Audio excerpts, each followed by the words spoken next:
Hello everybody, welcome back to another episode of the Weeb Couch Pop Culture Podcast. As always, I'm Mason, and joining me... It's Dan! Sup, y'all? Welcome to episode 13 of the Weeb Couch Podcast. It's a good episode this week, it's a good episode, in some aspects, but we'll get to that. Next week, just a little reminder, next week we will be streaming on Twitch. For two or 3 hours, we'll be streaming a game. Twitch.tv/weebcouchstreaming. Get in touch. Let us know if you have any specific suggestions on what you want us to stream. Because right now, just the options are completely open. So if you have anything at all you want us to stream, let us know on Instagram, email, comment below, all that good stuff. Okay, and that's pretty much it. Let's get into episode 13 with our anime section. So, Dan, if you want to start us off. So, I did something I've watched a while back, but still put in high regard. It's the big guy himself, king of my anime list, Fullmetal Alchemist Brotherhood. Yep, it's good. It is good. But it's not without its issues, which I will get into. So, pretty much, Fullmetal Alchemist Brotherhood. Give you a synopsis. It's in a world where alchemy exists, and alchemy is bound by a law of equivalent exchange. Something the young brothers Edward and Alphonse Elric often realize after attempting human transmutation, which is pretty much bringing someone back from the dead. And this is the one forbidden act of alchemy. So children try to do that. Yep. Off to a good start. And they pay a terrible... Yeah, exactly. They pay a terrible price for their transgression. Edward loses his left leg, and Alphonse loses his entire physical body. And in a desperate sacrifice to bring Alphonse back, Edward, once again, does something bad and sacrifices his right arm so that he can affix Alphonse's soul to a suit of armor. Yep. And so, devastated and alone, it is the hope that they would both eventually return to their original bodies that gives Edward the inspiration to obtain metal limbs called Automail and become a state alchemist known as the Fullmetal Alchemist. And pretty much they've heard of stories of a item called the Philosopher's Stone, which they have heard can give them back their bodies. However, going on later on the line, we'll realize that the Philosopher's Stone wasn't the amazing thing that the brothers were originally hoping for. Yeah. I will say, it is a very good anime. Like, it is still really good, as much, like, shit as people give it for, like, the fan base. Yeah. I don't try and get myself involved with this specific fan base because I know how toxic they can get when too strong. Yes. And yes, I agree. As much as it is good, I don't think it deserves the number one spot. It's still very good though. Yeah. Like characters, they are amazing. I think the characters are like one of the highest, like one of like the best written I've seen, and their development's really good. From like you can actually see the stages of like Edward becoming like this kid with huge aspirations, like because he's only like a teenager at the time of this. Yeah, yeah. But he's like one of the strongest alchemists. It's you can see his growth of being this naive kid into adolescence, of like understanding of the world, you know. Yeah, yeah. And it's a good journey, isn't it? Because it's like 64 episodes. So 64 episodes. Yeah, so there's a lot of time for development. Yeah, it is very good. And the supporting characters as well do them a lot of justice because they are supporting characters. However, none of them, I think, fall into obscurity. All of them have a point to be written. All of them are used. None of them just are there to be there, you know? Yeah, yeah. And I like that. They actually use their characters well. But talking on the episode count, I will say there are some pacing issues. Even though it is a long 64 episodes, they could have made it longer. Some scenes could have been drawn out longer. Yeah, and yeah, I know I feel the as manga though is quite long as well. The manga is quite long running. Like, this is just to clarify, this is Fullmetal Alchemist Brotherhood. Yes. The second version of a anime adaptation, not the original. I enjoyed the original. Yeah. However, it's not as good and it isn't as faithful because they continued it.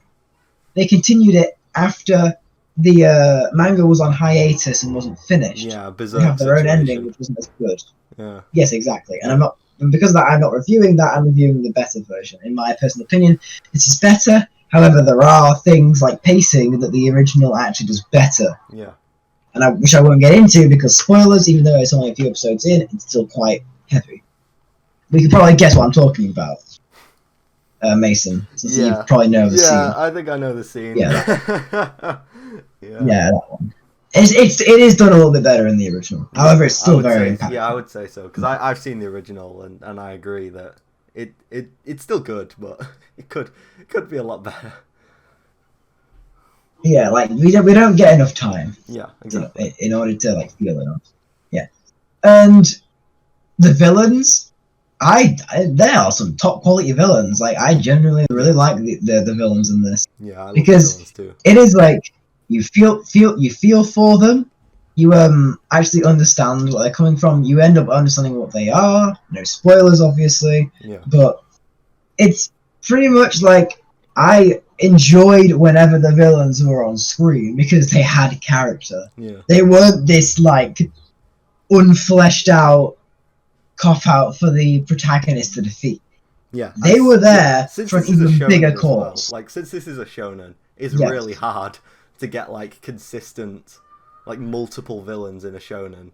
Because like in a shonen you normally have just like one main villain and then a bunch of like throwaway villains. So it's really difficult to get these consistent multiple villains. And Fullmetal Alchemist does that brilliantly, I think. Yeah, one of the things. And the story, oh my god, I will gush as much of the Fullmetal Alchemist Brotherhood story as I want. It is an amazing story. Like, one of the best ones I've seen in a long time. It is very, very good. Yeah.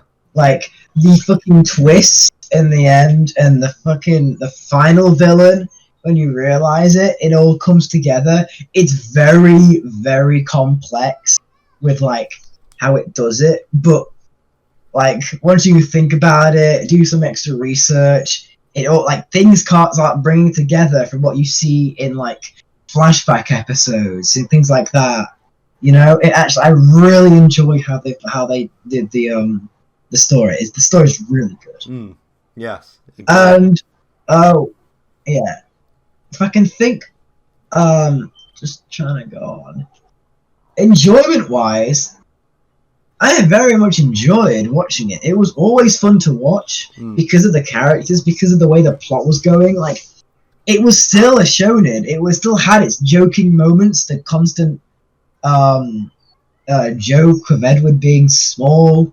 You know, it's like they have ongoing jokes. Yes, like. However, like it's not like. It's an Yeah, he's the Fullmetal Alchemist, right? They call him the Fullmetal Alchemist, but he only has 2 metal limbs. Meanwhile, his brother is fully in a metal suit of armor. but he is not called the Full Metal Yes. Alchemist, which really annoys me. But that's just Hence- a small thing. Yeah, hence the joke where everybody thinks that the brother Alphonse in the suit of armor is the Fullmetal Alchemist, Yeah. where he isn't. Yes, yes. But then but there's such a tonal shift. Like the jokes, you can see where the jokes start to drop off because plot happens. Actually, like it's a show that can throw jokes, but it is not scared to have a dark theme. Yeah. It is like there are some very heavy tones on there. They're very dark. Like I'm talking extermination of an entire race kinds of dark. And it obviously has heavy like real world sort of like connotations, that sort of thing. Yeah. And I dig that. But I would say, like, overall, it is like my anime list. It is at a 9.19, the highest rated anime on the website. I would give it an 8 to 8.5. Yeah. It is a very, very good anime. However, it isn't perfection, and it isn't without its flaws. Yes. I said a few. I'm sure there are more. It's been a while, but I would still highly recommend this. It will take you a little while, but if you were me and I watched it during a holiday break, I finished it within a week. Yeah. And it was very enjoyable. Like I would definitely recommend it. It probably isn't as good as my anime list is saying because of like the praise that people give it. Like it is not the best anime of all time. Yeah. And it isn't my favorite anime of all time. I'm just saying that clearly. It isn't my favorite. Yeah. My favorite is Monogatari, and I rated that 9 out of 10. Yeah, exactly. What I'm saying is it's still very good. It's still a very good piece of media. I'd highly recommend watching the anime or reading the manga. Hell, even watching the original anime adaptation, to spot the differences. Yeah. I find that quite enjoyable. Yeah. But yeah, I would definitely say I would definitely recommend it to anyone who enjoys just the normal shonen anime that doesn't really conform a lot. Like it has the tropes, but it's still not shonen enough like to forget about it. Yes, because definitely. I don't care much for shonen. Yeah. But if a shonen can like do stuff that is like I don't realize.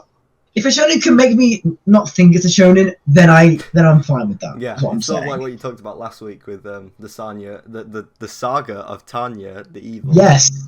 Yeah, it's like yes, exactly. That's an isekai, but yes. It's so subversive and like sort of yes makes fun of the tropes that like you just sort of forget it's an isekai at the end of the day, and you just start to enjoy it. Exactly. Yeah. Exactly. And I guess we can move on to yours, which is okay. So my anime is one that's similarly famous, I think, but for very different reasons. My anime is Kakegurui, or Kakegurui Compulsive Gambler. As the title suggests, it is a gambling anime. Now that might sound boring, and I'll admit, before I watched it, because I think it was you who put me onto this, Dan, I believe, or I put you onto this. It was one of the two. Yeah, and going into watching this, I was thinking this is not gonna be great. This is gonna be kind of boring, but very it's quite the opposite, actually. So I'm just gonna the plot really isn't like as deep as something like Fullmetal Alchemist, so I'm just gonna give you a super short synopsis. Jabame Yumiko enrolls at Hyaku Private Academy, where students are ranked by their gambling winnings, and fame and fortune await those who rise to the top. And that's pretty much it for plot. And so it kind of, yeah, you can nitpick the plot, you can nitpick the setting to death, you can nitpick it to death, like, oh, what about the schoolwork, you know, it's meant to be a school, why is it only judged on gambling? Just shut up, it's an entertaining show. Yeah. And so, yeah, basically, gambling is the school's major activity, like, all the students are, they're always playing some form of card game or poker, or, you know, they're always betting on something, and like your ranks in the class, similar to like a test score would be, your rank in the class is like how much money you have earned, like from how what your winnings are, pretty much. And Jabame, the main character, she's like, it's like in the first season it's like very mysterious where she comes from, and like, because like, I guess you could call it a shonen. I don't believe it was published in Shonen Jump, but it's got a lot of the shonen tropes where the main character comes from nothing and they sort of like possess massive natural ability or whatever, and Jabame comes in it, and the show makes you think that she's never even gambled before in her life ever, but she's just amazing, you know, her technique is flawless, all that sort of thing, and she's quickly, well, not quickly, because in the first few episodes, this isn't really spoilers. In the first few episodes, she's kind of trash, and she loses a lot, and she gets sent all the way down the class rankings, and there's the students who are like in massive debt at the bottom of the class rankings are like sort of like lower class citizens within the school. They like wear tags and they have to do what the really rich students say and stuff like that. Kind of reminds me of a certain other animated thing that I won't name that's also set in a school. The show basically charts Jabame going from the bottom, like being this, I guess you could say, a slave, quote unquote slave. You know what I mean? A second class citizen.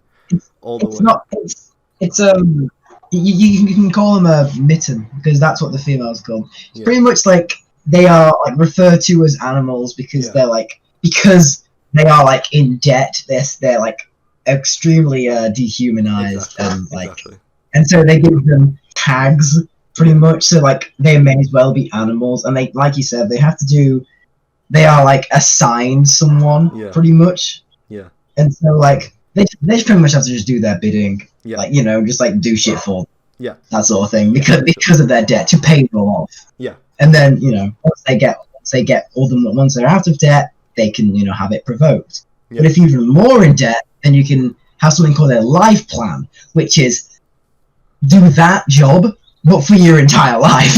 Yep. Yeah. It's very interesting. Kind of a weird setting. Yeah.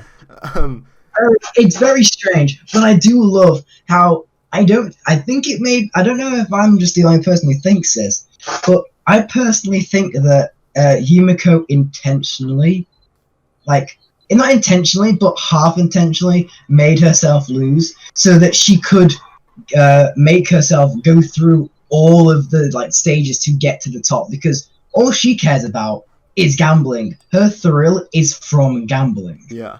And so I like to think that she intentionally brought herself all the way down to then give herself the ability to work her way all the way up to the top. Like the longest, like she's like pretty much maximizing the amount of gambling she has to do to get to the top, you know? I never even looked at it like that. That's a really good way to look at it. I really like that because she just cares about gambling. She doesn't matter what the odds are. If it's with gambling, she'll take it. And she hates when there are cheaters. Yes. Or there were no stakes at all in actuality. Yeah. You know? Yeah. Yeah. And she hates that. And you see that later on. I really enjoy it. But carry on. Yeah, and it's just like, and again, similar to Fullmetal Alchemist, characterization, especially the villains in this show. Villains. Well, quote unquote villains, like. Yeah. With any school anime, there's always gonna the student council is always gonna be the significant characters, and they're sort of the villains of this show in that they're against Jabame. They're not really villains, you know. I mean, there's one member who she's quite unstable. I guess she could be counted as a villain. But each one, it's like, again, it's sort of like a shonen where each one of the student council like has a gimmick, and it's like their special ability, except it's a certain type of game that they're really good at, which I found quite funny. And yeah, and there's this one guy who's super good at like probability games that don't really require luck, just like really intense calculation. And there's just all the characters, they're all different. There's the unstable girl who we mentioned. There's the sort of cool, collected class president, well school president, student council president, who's just like she's the final boss pretty much. Yeah. And it's sort of, the enjoyment comes, for me at least, how they managed to take something as like, I wouldn't say ordinary, but like something as non-physical, you know what I mean, like gambling, and just turn it into a battle anime. It's literally just a battle anime. Yeah. I mean, it's got this show's got a 7 on my anime list, 7.4. I think it deserves higher than that, in my opinion. I just think it's really original. It's really innovative. The characters are all super fleshed out. The animation is weirdly... Oh, yes. Yeah, the animation is weirdly great, considering this is like a seasonal 12-episode show that, like, you know, comes out to fill the time and then like is never really thought of again.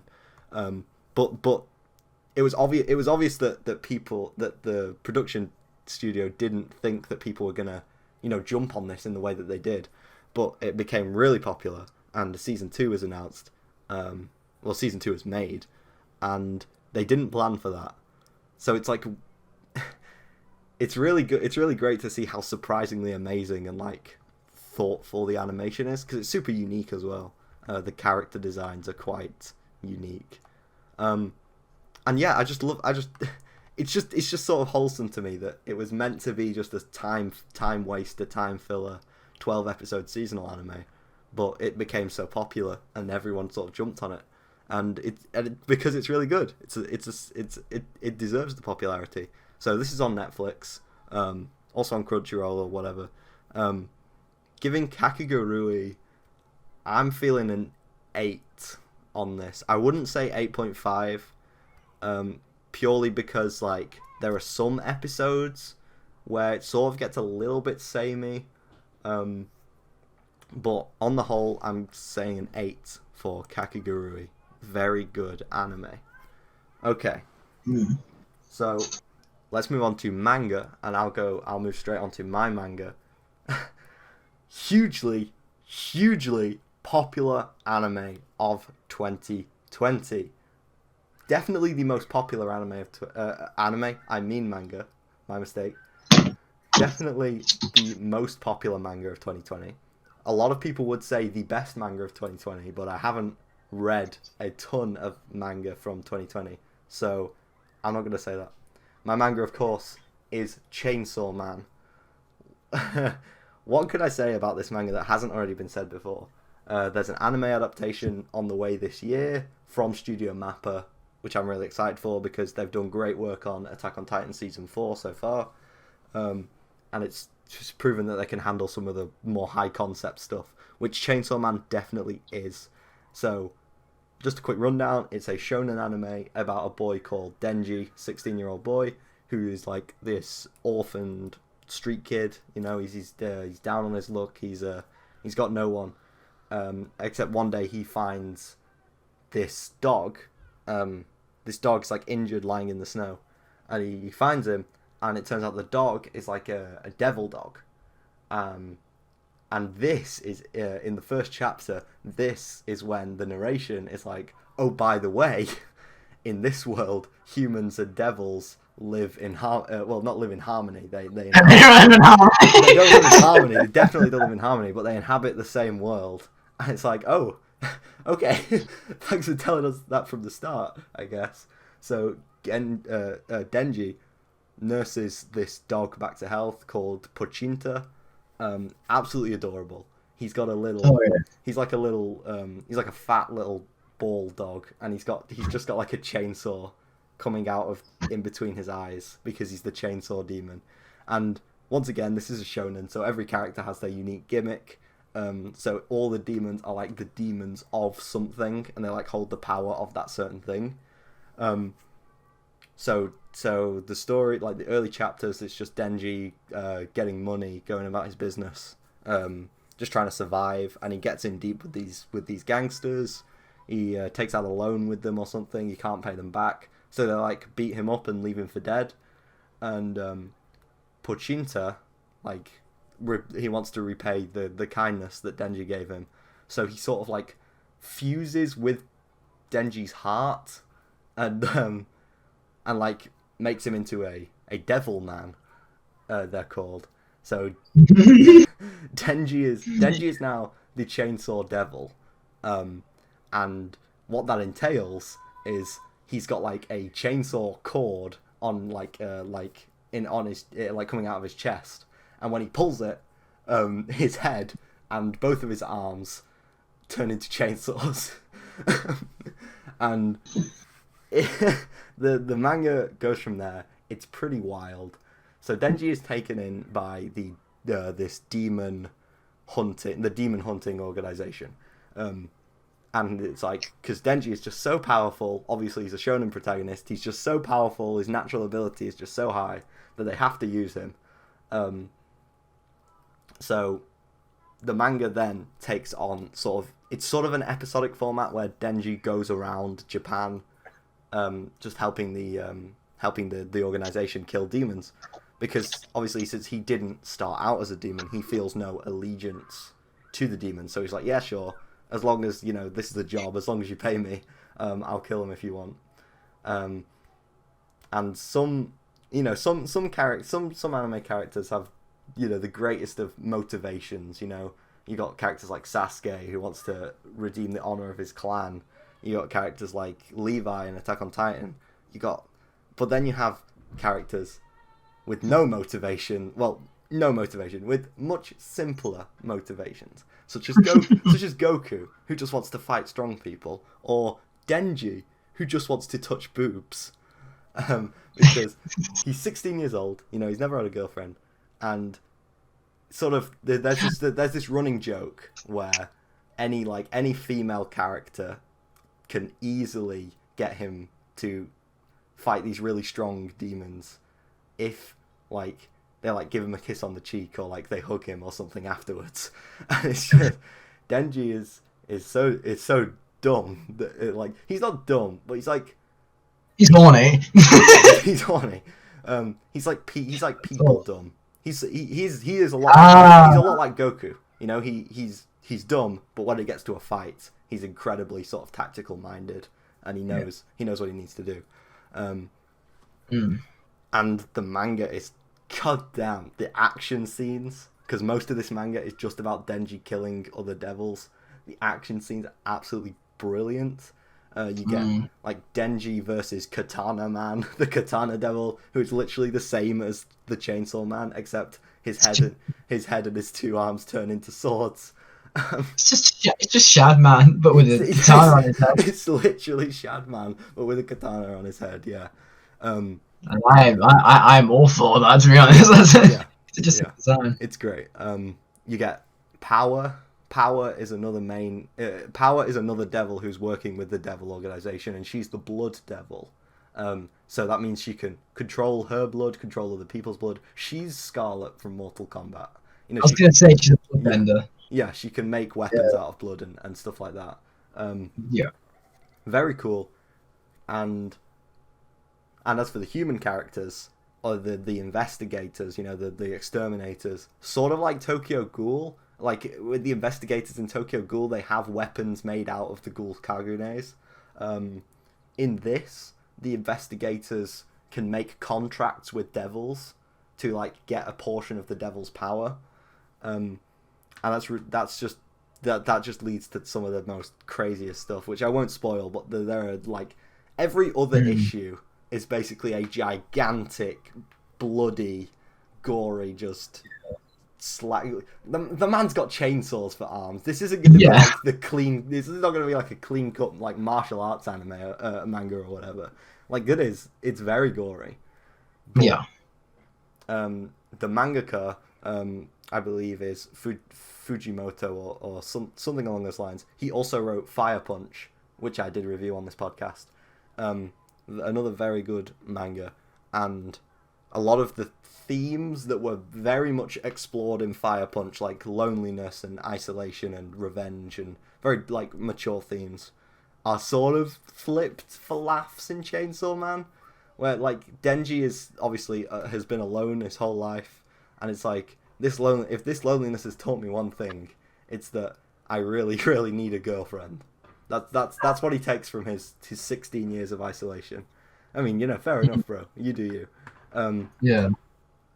But again, the manga ran from the beginning to the end of 2020. So that's why everyone pretty much says that 2020, in terms of manga, was the year of Chainsaw Man.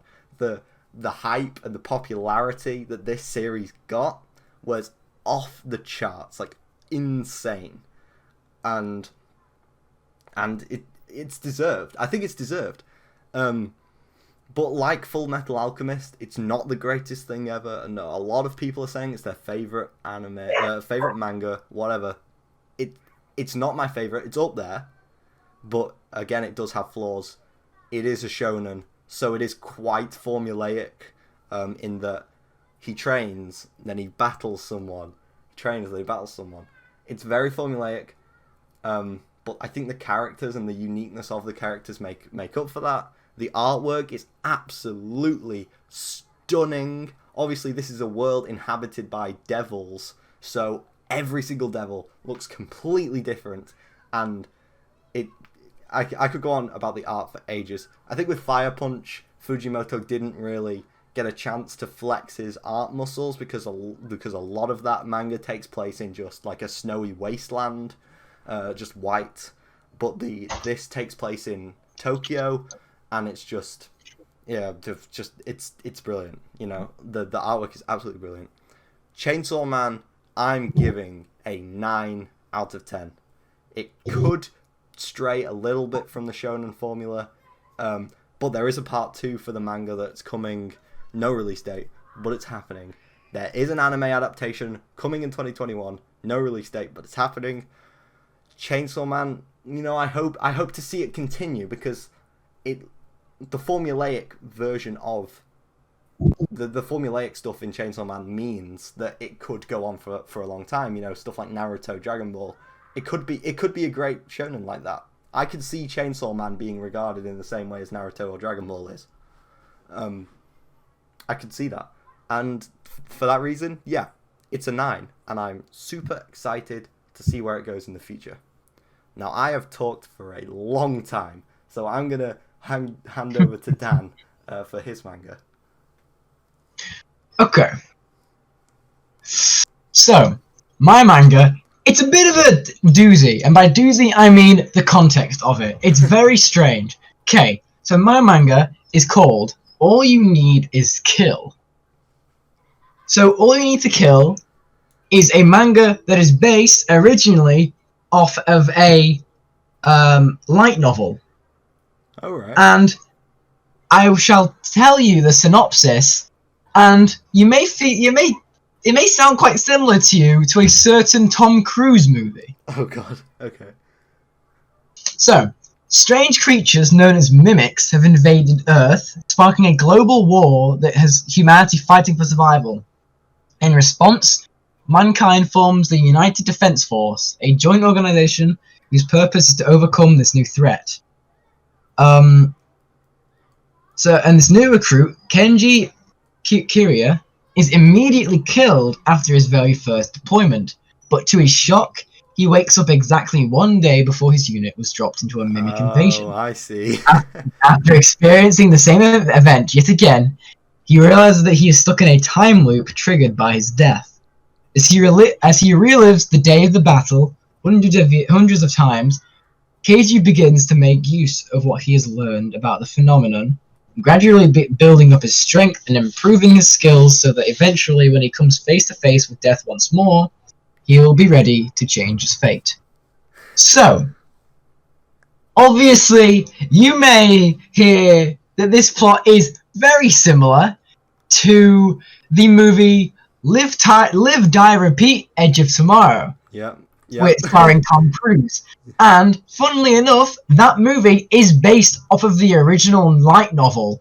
Oh, wow. Because both the movie and this manga came out on the exact same year. Oh my god.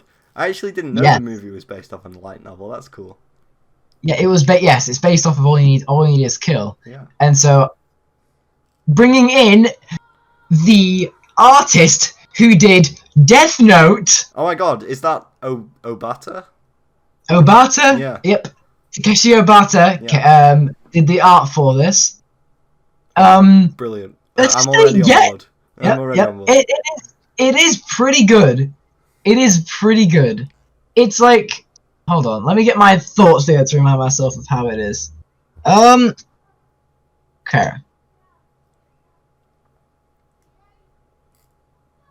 Got it. So,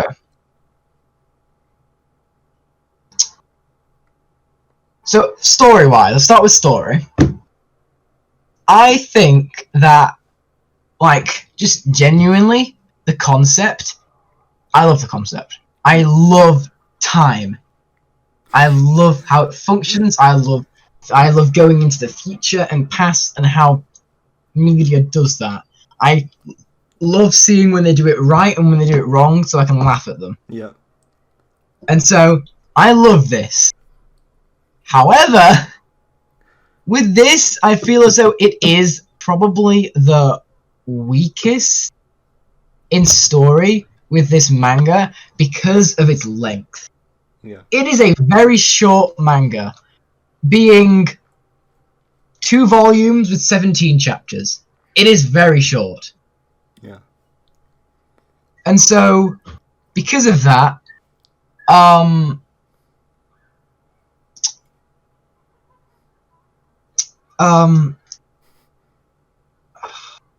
on. Yeah, it's just a little bit disappointing on like where it goes. I'm not gonna spoil the ending for it, but it is. I believe it's been a while since I've watched the movie, but I'm pretty sure it is different to the American movie. Well, I've never seen the movie, so. I did enjoy the movie. I do actually like the movie just because of the concept. I don't really care about acting wise, but it's set in Japan, obviously, because you know. Yeah.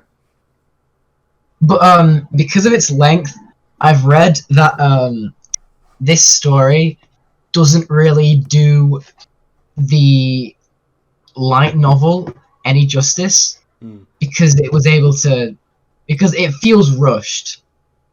Yeah. It feels a little bit rushed, and because of that, ruins the overall experience of it. Yeah, yeah. And however, the concept's great, obviously, but I don't really think I should give the manga the credit for the concept because I should really give the light novel. Yeah. However, it's still pretty good nonetheless, even if it is just redoing it. However, one of the strongest aspects, in my opinion, of the manga, once again, just like Akira, is its goddamn art. Holy shit, the style is amazing, and everything is so detailed. Mm-hmm. God, it's so really good. And, like, we even see, like, not even just the main character gets detail. Even the side characters get goddamn detail. Yeah. It's like, it does it really well. Like, super well. And characters, I enjoy the characters, actually. Rather than just being pretty much blank slates from the Tom Cruise movie. Yeah.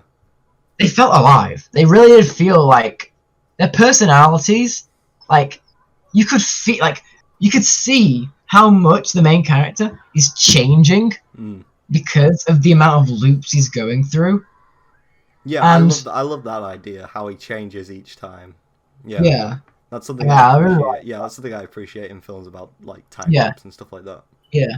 And luckily, even the side characters are well written, although not really developing because, you know, they're pretty much doing the same thing over and over again until he breaks the cycle near the end. And the relationships, I will say though, the relationships between the characters does feel a little bit rushed, and but I do like the idea of the side characters, their relationships were like improving with the loops.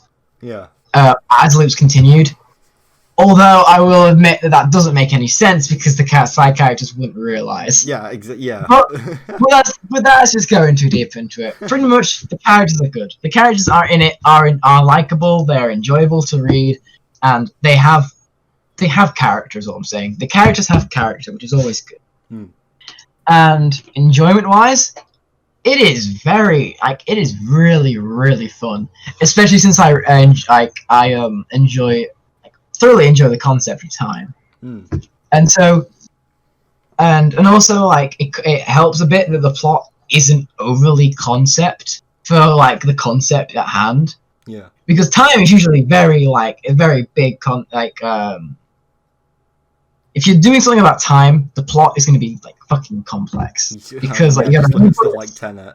Yeah, exactly. You've got to explain it, otherwise it doesn't make sense. Yeah. However, with this, it doesn't make it complex, which just makes it really enjoyable for a casual reader such as myself, who doesn't really like go into such bigger things. Yeah. You know, but very much enjoy. Like, I really enjoyed the like concept of looping, the development of the main character's personality, the ending. You know, it's really good. Yeah. And like, I will give it I'll say 8. I will give it an 8. Ooh. Overall, it did feel rushed at times, but the art and some of the twists in it really like kept me like on board with it throughout. Yeah. But I will say it is interesting to read, but it isn't anything complex. Okay. So don't expect like anything like grander than what you see is what you get, especially due to it being only 17 chapters. Like that's not a lot. Yeah. And so, but to be honest, like this gets me wanting to read the source material because which is probably what its main reason is existing. Yeah, it's like the Monogatari manga. It's just basically promo for the light novels. Yeah, and reason being they only did Bakemonogatari novel as a manga. Yeah. Because it wasn't needed. Yeah, it wasn't needed. But it's a welcome thing to have, is what I'm saying. And I did enjoy it. If you want a quick read with some cool twists and what's the word? Concepts, then give it a read. Very short, interesting to read. Yeah. And that's all I got on it. Nice. Oh no. Moving on to our comics now. Continuing on with DC Future State, the events that DC Comics is putting on throughout January and February. It's coming to a close now. I believe we're in the second to last week of this. Maybe 2 more weeks. But it's coming to a close. And, should I start? Yeah, Dan, why don't we just get yours out of the way first? Okay. Well, I'm sorry to say this, audience, but I won't be properly reviewing Future State Suicide Squad and Future State Aquaman. Yeah. These comics broke me. These comics genuinely broke me. Aquaman, not as much, but after reading Suicide Squad, I was already broken, and the boringness of Aquaman just broke me even further. I will give you a gist of what happens in Aquaman, and I'll tell you somewhat what happens in Suicide Squad, because there is a lot more stuff about in Suicide Squad, but none of it's worth it. Yeah. So, Aquaman. Let me preface this. I barely know DC. I barely know of Aquaman of all characters, and I barely know original DC villains, the original Suicide Squad. Yeah. I know because of that, I got extremely confused. It is nowhere near as new face friendly as the others. Yeah, it's really not. Yeah. Aquaman, pretty much what I got from it is Aquaman gets captured for being a traitor. Don't know what they're talking about. Yeah. He's chained up in front of this big guy. Don't know who he is, but he seems to be some royalty or some high standard person in Atlantis. Yeah. And I think he's talking about that they're pretty much just talking about what happened a bit. I don't know how long ago it was. I can't even remember. They did a time skip, not time skip, a flashback. I can't remember how long it was though. But pretty much what happened was going back. Pretty much, I'll say this: Aquaman, Future Aquaman, is just one big flashback. Yeah. And I hate that. Yeah. Pretty much, Aquaman, after a fight between Black Manta and Aquaman and Aquawoman, Aquaman and Aquawoman find themselves in this universe ocean. Can't remember its name. Really dumb. Yeah. Which brings together all of space and all of time together. It's just the worst version of the Nexus from Marvel. Pretty much, yes. Pretty much.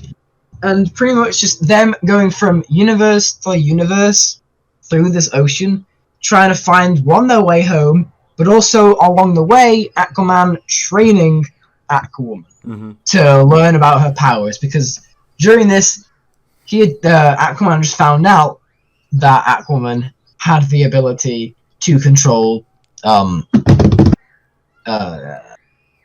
fish. Yeah.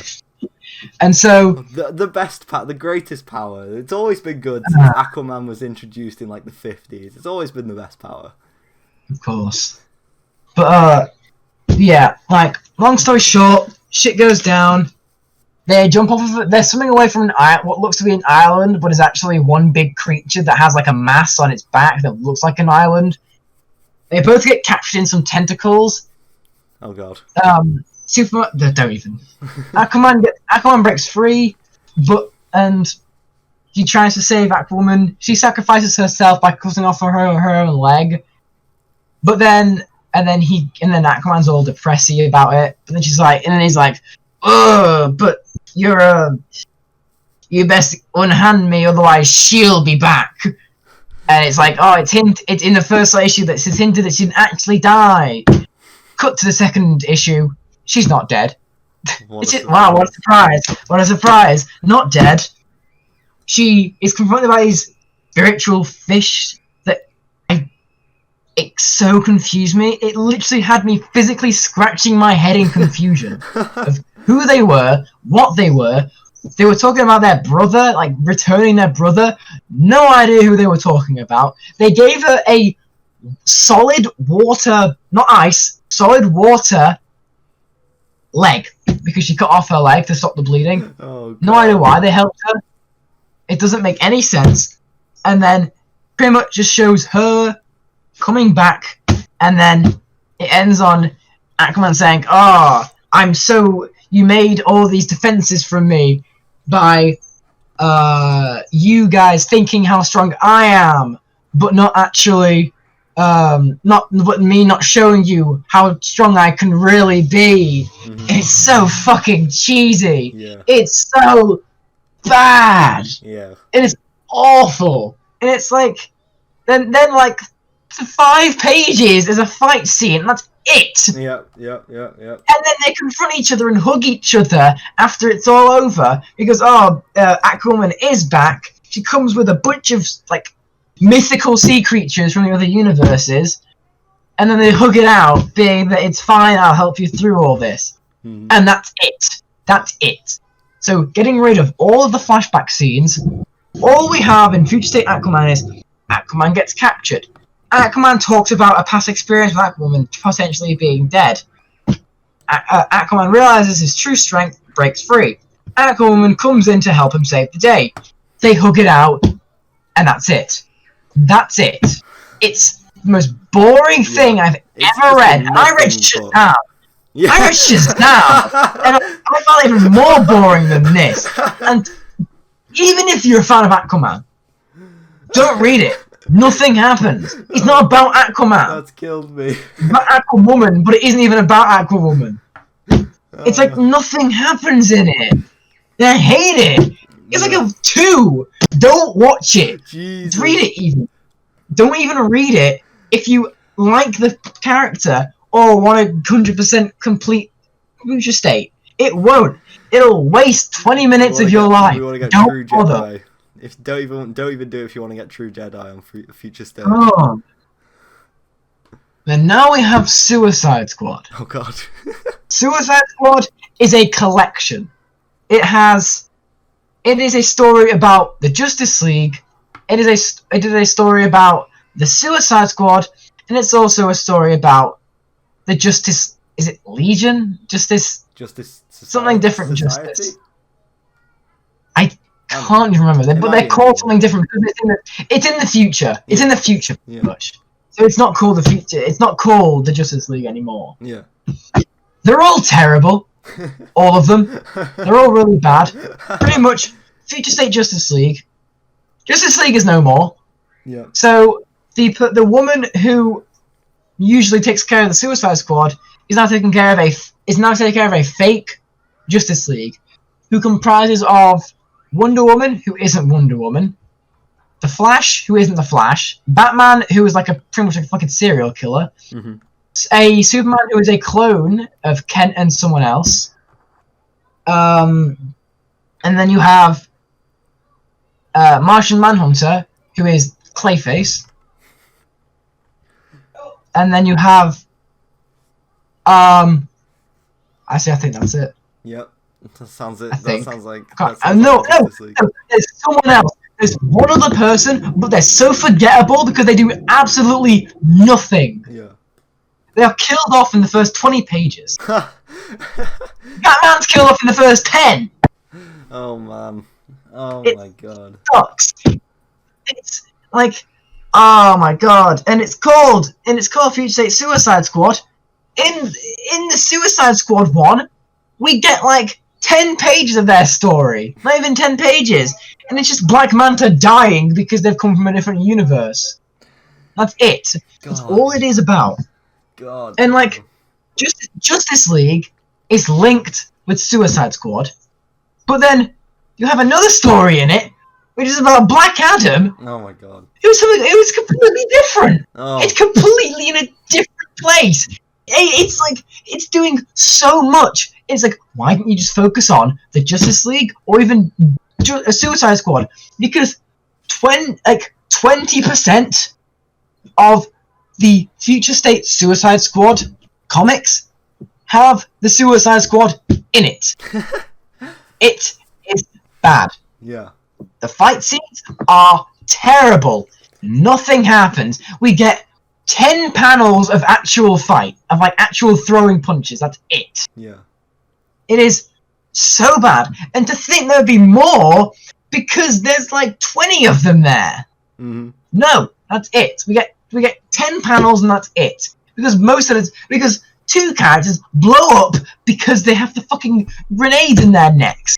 Yep. So that most characters fucking die instantly. And also the original Suicide. Yep, the different Suicide Squad from a different universe are already dying from being in a different universe. So they're already dead anyway. So it's like, there's no point. And it's like, it's birthing. It's pretty much I think the only reason for Future State Suicide Squad, the Justice League and thingy part of it, Yeah. Justice League and Suicide Squad part of it, is making a new Superman. Mm. Being the clone. Yeah. But that's it. I have no idea what else they're talking about with it, why else they made this. It is so confusing to me. But what's even more confusing is Black Adam's story. I don't know a thing about Black Adam, his characters, his backstory, especially not Wonder Woman, who's also in it. Yeah. Because pretty much they made new villains, from what I know, called the Seven Deadly Sins and the Unkindness. I mean, yeah, the Seven Deadly Sins have been in Shazam comics before, but the Unkindness is new and also sounds awful. It's just a purple entity. Yeah. All it is, it's a purple entity. That's it. With what looks to be both a masculine and feminine figure, because they have a flat chest, they have a masculine chest, yeah, but a humongous ass. Oh my god, you're thick. Yeah, but then again, that could just be all a guy, because we've seen Nightwing's ass. Of course, yeah. You know. Yeah, exactly. But I don't know, because I can't put because I can't put a voice on the character, and because they are literally just purple, yeah, and with no facial features, I can't tell what they are. But I guess that's not what they're not supposed to be. Anything, they're just in mass. Yeah. But then again, then it's just like they have all these characters coming in. They go to to be honest, I'm just gonna skip Black Adam 1. I genuinely can't comment on any of it. Mm-hmm. It is so confusing to me. I genuinely I could not follow it. I genuinely couldn't follow it. There was another guy called Superman Supreme, or whatever his name is. Oh man. Yeah, no. They brought him back. He's dead. He's dead. He's dead. By the Seven Deadly Sins. That's it. Oh. All the then you got the Flash, Batman, and Superman, I believe. They all get mind controlled in some way. I can't remember how. And so then they go against it. They go against fucking the other Justice League members. Yeah. Albeit just Black Adam at the time. And then Gold Beetle comes in. Oh my god. She's really annoying. I hate her so much. I'm so glad she becomes nothingness in the end, in 20 pages later. Or in the next issue, sorry, because I remember being in the last page of the first issue. Yeah. It is just, I genuinely hated reading these. Mm-hmm. Do not read these. They made me so confused. Read them. If you know what DC is, I couldn't enjoy it. I couldn't enjoy it because I didn't know DC, but I also couldn't enjoy it because I don't like being confused. Yeah. I was fine going into the Swamp Thing one and the Catwoman one without prior knowledge. Why can't I come into these ones? Mm-hmm. Yeah. I don't get it. It makes no sense. Because of that, both of these... No, actually. I'll give Aquaman a 2 and Suicide Squad a 1. I did not like them in any way. Oh my god. If anybody wants to object to that, fine by me, but I do not care. I hated these. I never want to read them ever again. They confused the hell out of me. And I'm sorry if I'm being stupid about it, but these broke me. I don't think I can recover. The lowest rating on the Weeb Couch so far goes to Future State Suicide Squad. Oh. No wonder. Yeah. No wonder. Going off of the original movie. And I'm sorry if I will say I'm sorry if someone in the comments actually likes Future State Suicide Squad. I'm sorry, but it's just not something for me.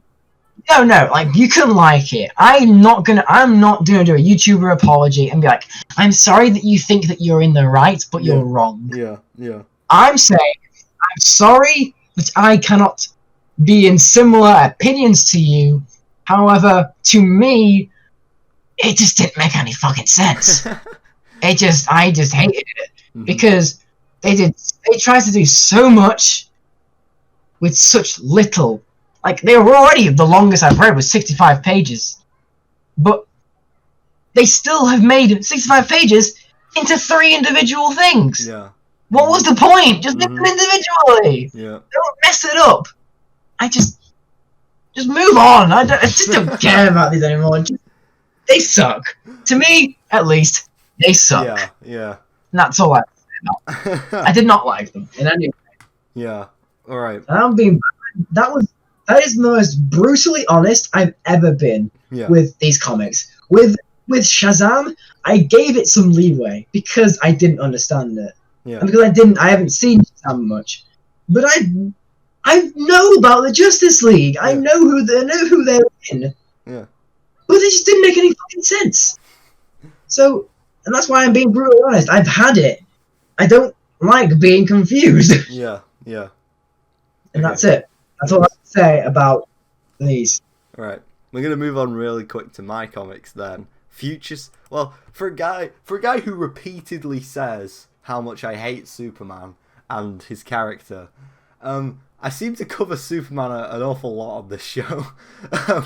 My two Future State comics are Batman and Superman, and Superman versus Imperious Lex. So let's go back to Batman and Superman first. It's pretty much exactly what it says on the tin. It's sort of, this is definitely trying to tap into like the old like all-star team-up comics from the 40s and 50s, where Batman and Superman would essentially go on missions together that would literally just American World War II propaganda, and they were all buddies and friendly and things like that. But the way Batman has evolved as a character, to see him and Superman like laughing and joking is kind of weird nowadays, especially when they're setting it in like what is basically Blade Runner, you know, like this dark future world that's ruled by this oppressive police state or whatever. Like, it's really weird.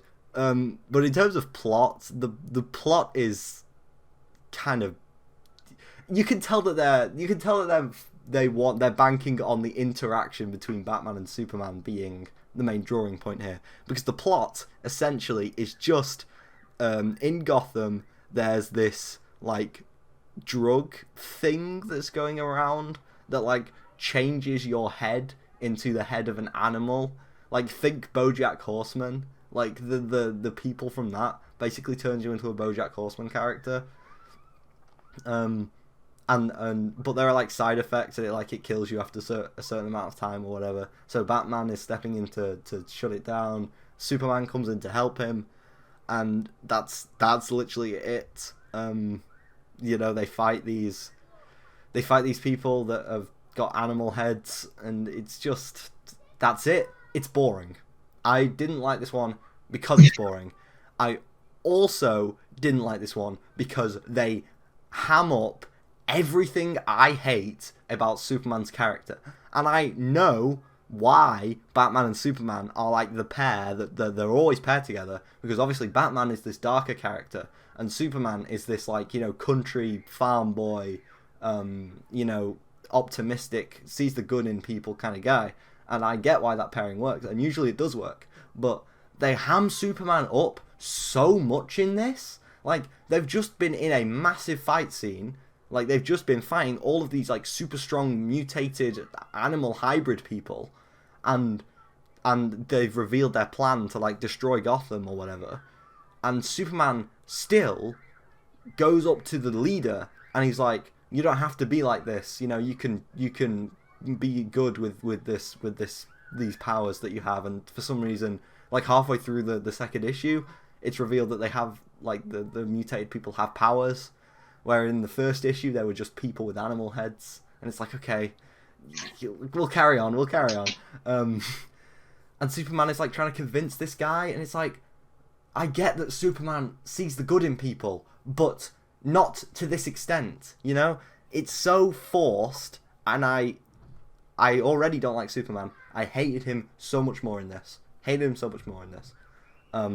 he's written so poorly. It's like someone just looked at the idea of a Superman character and wrote a comic about it without actually knowing who Superman is. And I don't like Superman at the best of times.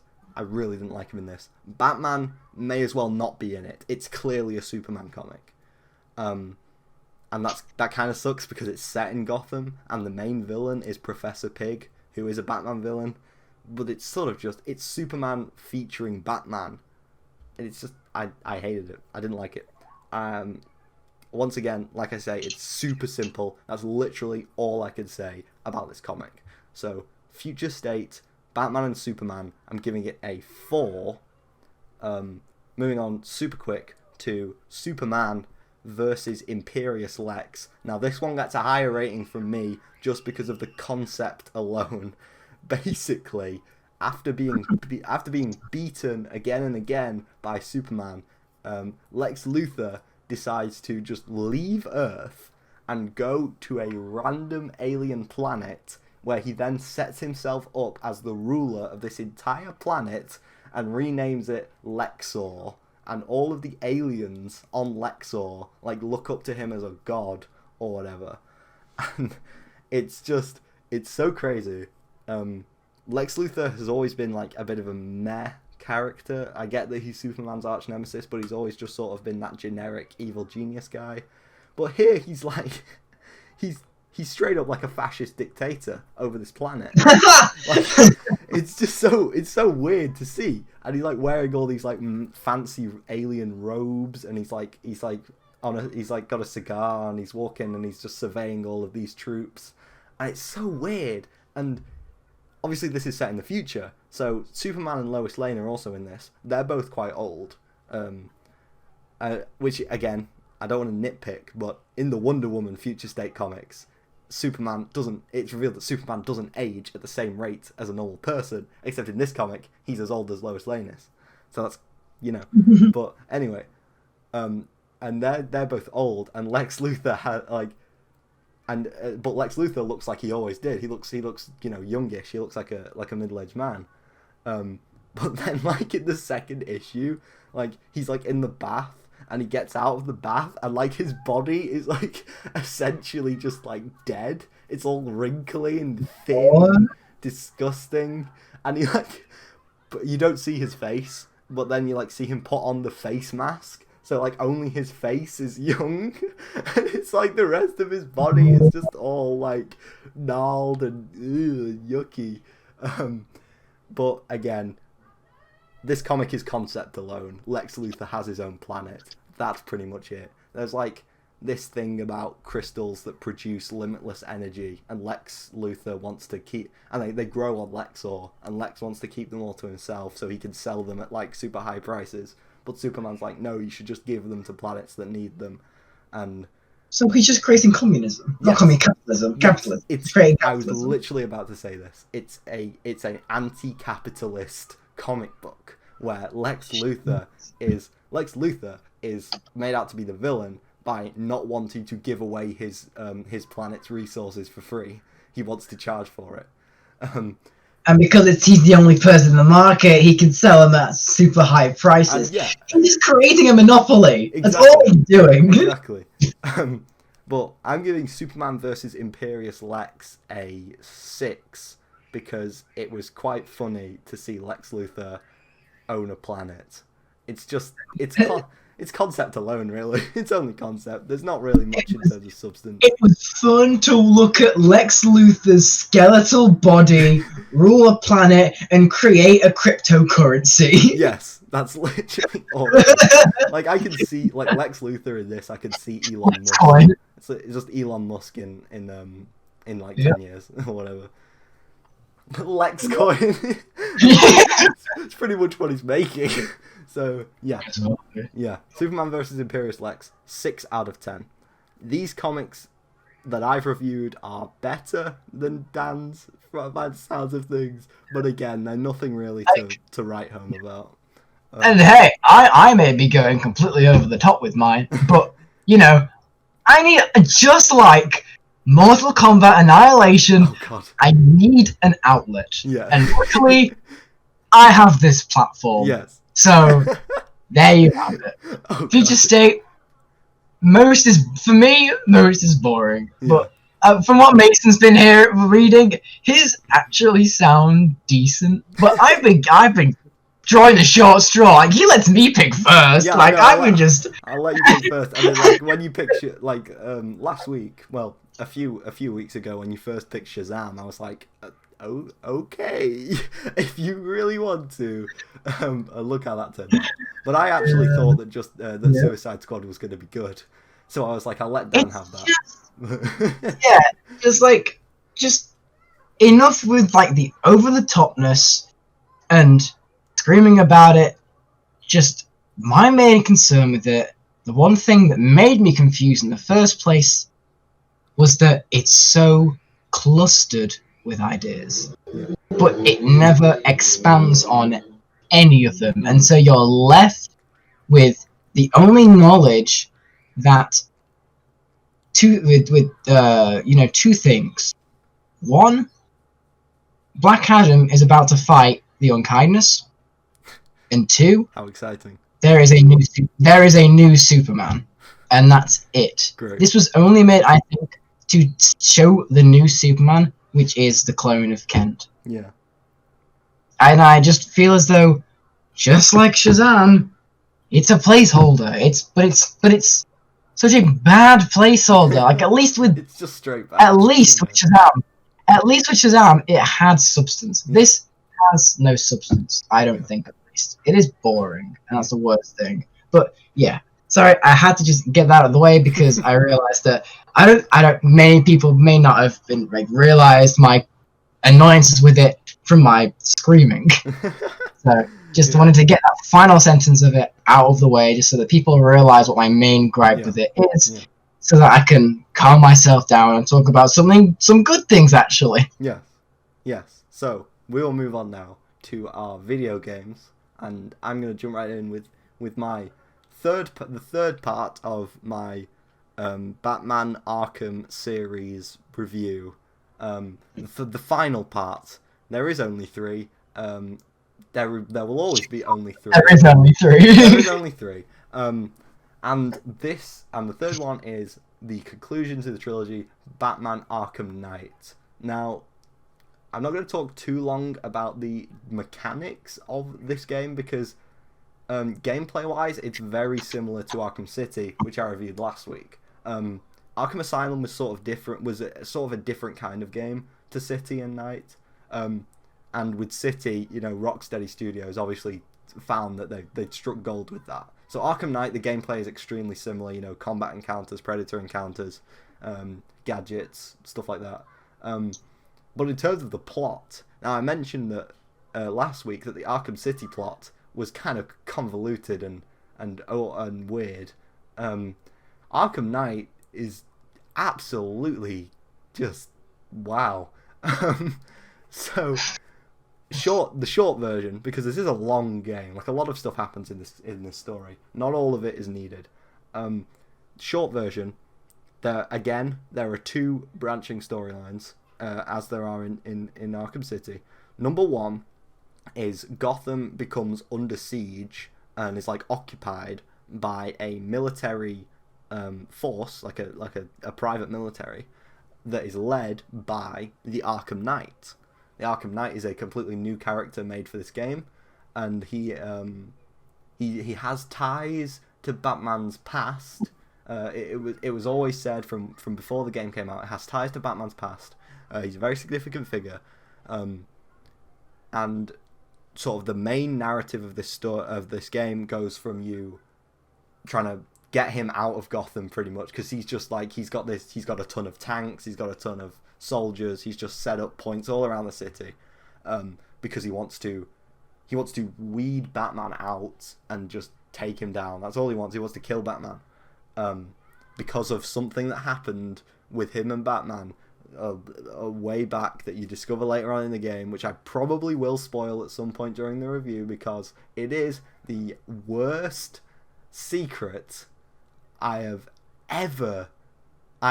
just character reveals and stuff like that, when a character was like, oh, it was me all along. this is the worst one I've ever seen. But we'll get to that. The second story revolves around Scarecrow, who was in Arkham Asylum. He had an amazing section in Arkham Asylum, an amazing boss fight. And then you sort of see him at the end of Arkham Asylum get sort of attacked by Killer Croc, and he's not in City, so everyone was thinking, oh, he's dead. But he comes back here as the main villain, and he puts Gotham, he gives an ultimatum to Gotham. He's like, everyone better leave the city, because I'm gonna detonate like a warhead, like a massive bomb full of fear gas all over Gotham, unless you all leave. Why does he do this? I'm not really sure why he would warn people before dropping his fear gas bomb on Gotham. So there's like basically no one in the city apart from like thugs and criminals who are looting and stuff. So that's a bit weird. He's cool though. He's got a new redesign from Arkham Asylum. He looks dead. Obviously he's been mauled by Killer Croc, so he's half dead already. He looks disgusting. But he's got like a sack on his head and his clothes are all dirty, and you can see like the bits of his like skinless face from behind his mask and stuff. So not the second half, once again they intertwine, but the second story revolves Batman trying to shut this bomb down, trying to find out where it is, when it's going to detonate, all that sort of stuff. And during this, he comes into many confrontations with the Arkham Knight, and the Arkham Knight is like dropping very, very obvious hints about who he is, and it's meant to be like this big secret. It's Jason Todd, the second Robin, who becomes Red Hood in the comics, who gets captured by the Joker, beaten up by the Joker, eventually killed. And instead of coming back as the Red Hood, he comes back as the Arkham Knight in this. It's a terrible secret. You figure it out from like the first 5 minutes of dialogue from him. And let me just, I know this is a good game, but I know I'm speaking a lot of negatives, so I'll just talk about the biggest negative. This game has a Joker problem. Now, the Arkham series as a whole has a Joker problem. He's been the main antagonist for every single game. Now, don't get me wrong, I love this portrayal of the Joker. Mark Hamill as the Joker, absolutely brilliant, love him. But three games of the Joker is kind of grating. Especially since he died at the end of Arkham City. So, but in this game, the Joker is essentially the main character, but he's a hallucination in Batman's head. And people are like, the thing is it the whole conflict is the Joker hallucination caused by Scarecrow's fear gas, or is it just Batman going insane? And it's like, they try to explore this narrative of Batman needing the Joker, or like, the relationship between them, and Batman is sort of like, in a weird way, he's really sad that the Joker's dead and all that sort of stuff. But it just doesn't really go anywhere. It just mainly results in the Joker making fun of characters who are talking to Batman that like obviously can't see him because it's a hallucination. So yeah, the story is definitely the worst of the Arkham games. But on the gameplay, I think the gameplay is the best of the Arkham games. Now, you'll notice that I left something out when I was talking about the gameplay at the beginning. A very big, very controversial aspect of the gameplay in this game. Mm-hmm. That being the Batmobile. I see. You get the Batmobile in this game. You didn't get it before. The first time you could actually use the Batmobile in an Arkham game. And yeah, I can see why people don't like the Batmobile in this game. The game is very focused around it. It's like, they definitely saw the opportunity. We have the Batmobile now. Great. Don't be without the Batmobile for more than 5 seconds. There are legitimately segments of the game where you could progress without the Batmobile. You could just progress as Batman, but they make you solve a puzzle that like opens a bridge or like lifts the Batmobile over a gap or something. So you have to just be with the Batmobile at all times. And I can glide over that gap. One of the main mechanics in this game is Batman gliding. I can go over that gap, but you have to like crane the Batmobile over the gap so you could drive. It's dumb. There's pretty much no freedom on whether you want to use the Batmobile or not. You have to. And there are a bunch of battles with like the Arkham Knight's tanks, which are cool. They're very cool. The Batmobile controls it. You know, it controls. It's got upgrades. It's a well fleshed out aspect of the game, but it shouldn't be the focus of the game. The focus of the game should still be Batman. But Batman sucks in this game. In the earlier games, he was like a god. But now he can't take 5 hits without getting in the Batmobile and using the totally non-lethal cannon on top of it to shoot people. Kind of bad. But in terms of gameplay-wise, like, obviously the gameplay loop of going to a place, either talking to someone or completing a combat/predator encounter, it's as strong as it is in the other games. You get a bunch more gadgets. Like, Batman has a gadget for everything now, like, literally every situation. I like it. A lot of people think that it's just unnecessary, but I like it. You get, like, a voice synthesizer that can make henchmen go to specific places, because it, like, mimics the boss's voice. So you could have, like, Harley Quinn's voice or Two-Face voice, and you could steer them, pretty much, into the ideal position. I like that. In terms of, like, post-game content, this game, the maximum percent you can get is 240%. So there is a lot of content here. There's like challenge modes where you can play as different characters. Like, in terms of playable characters, the 4 you get in Arkham City are still here. That being Batman, Catwoman, Robin, and Nightwing. You can still play as all those. You can also play as Harley Quinn, and when you finish the game, the Arkham Knight / Red Hood. He has 2 skins. And that's pretty much all I have to say about Batman Arkham Knight. Apart from the story, obviously the story is different, and the graphics, you know, for a 2015 game. No, not 2015. It was 2015 or 2016 or 2017. It was one of those years. But regardless what year it came out, this game looks amazing. Like, I wouldn't say it's the best looking game I've ever played, because I would have to think about all the games I've played, but it's up there. It's one of the nicest graphically looking games. Like, most of the game takes place in the rain, obviously because it's Gotham and it's all dark and gloomy and stuff. The rain, like, it's like RTX on without being RTX on. You see all the reflections and all of the different puddles and the raindrops in the puddles, and it's absolutely brilliant. It's like, this game could have come out in like 2023 or something, and the graphics qualities would still be admired. It's so amazing how they managed to do this. I still enjoy the game. I enjoy Arkham Knight. I've run through it about 3 times, and I'm gonna go back once I finish Arkham City. I'm gonna go and 100% the game. But it's just not. It just feels like a rehash in terms of gameplay, in terms of story, with the focus on the Joker. And the reveal of Jason Todd is like, you saw it coming, and it's just not good.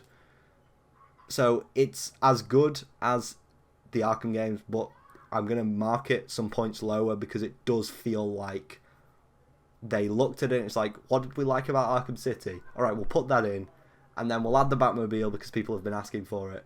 And that's pretty much it. So I'm going to give Batman Arkham Knight a 7.5. By no means is it a bad game. Still a great game. You know, all these games are great. But, yeah, 7.5 out of 10. We're going to move on right now to Daniel's game. Okay. So, my game I played was an extremely... It's a lot more simpler than Big Batman. Yeah. So, I picked Doki Doki Literature Club. It is, put simply, an anime dating sim. Yep. But its story is really, it's really fun and interesting. Seriously, it's really fun. I'll give you a synopsis of it.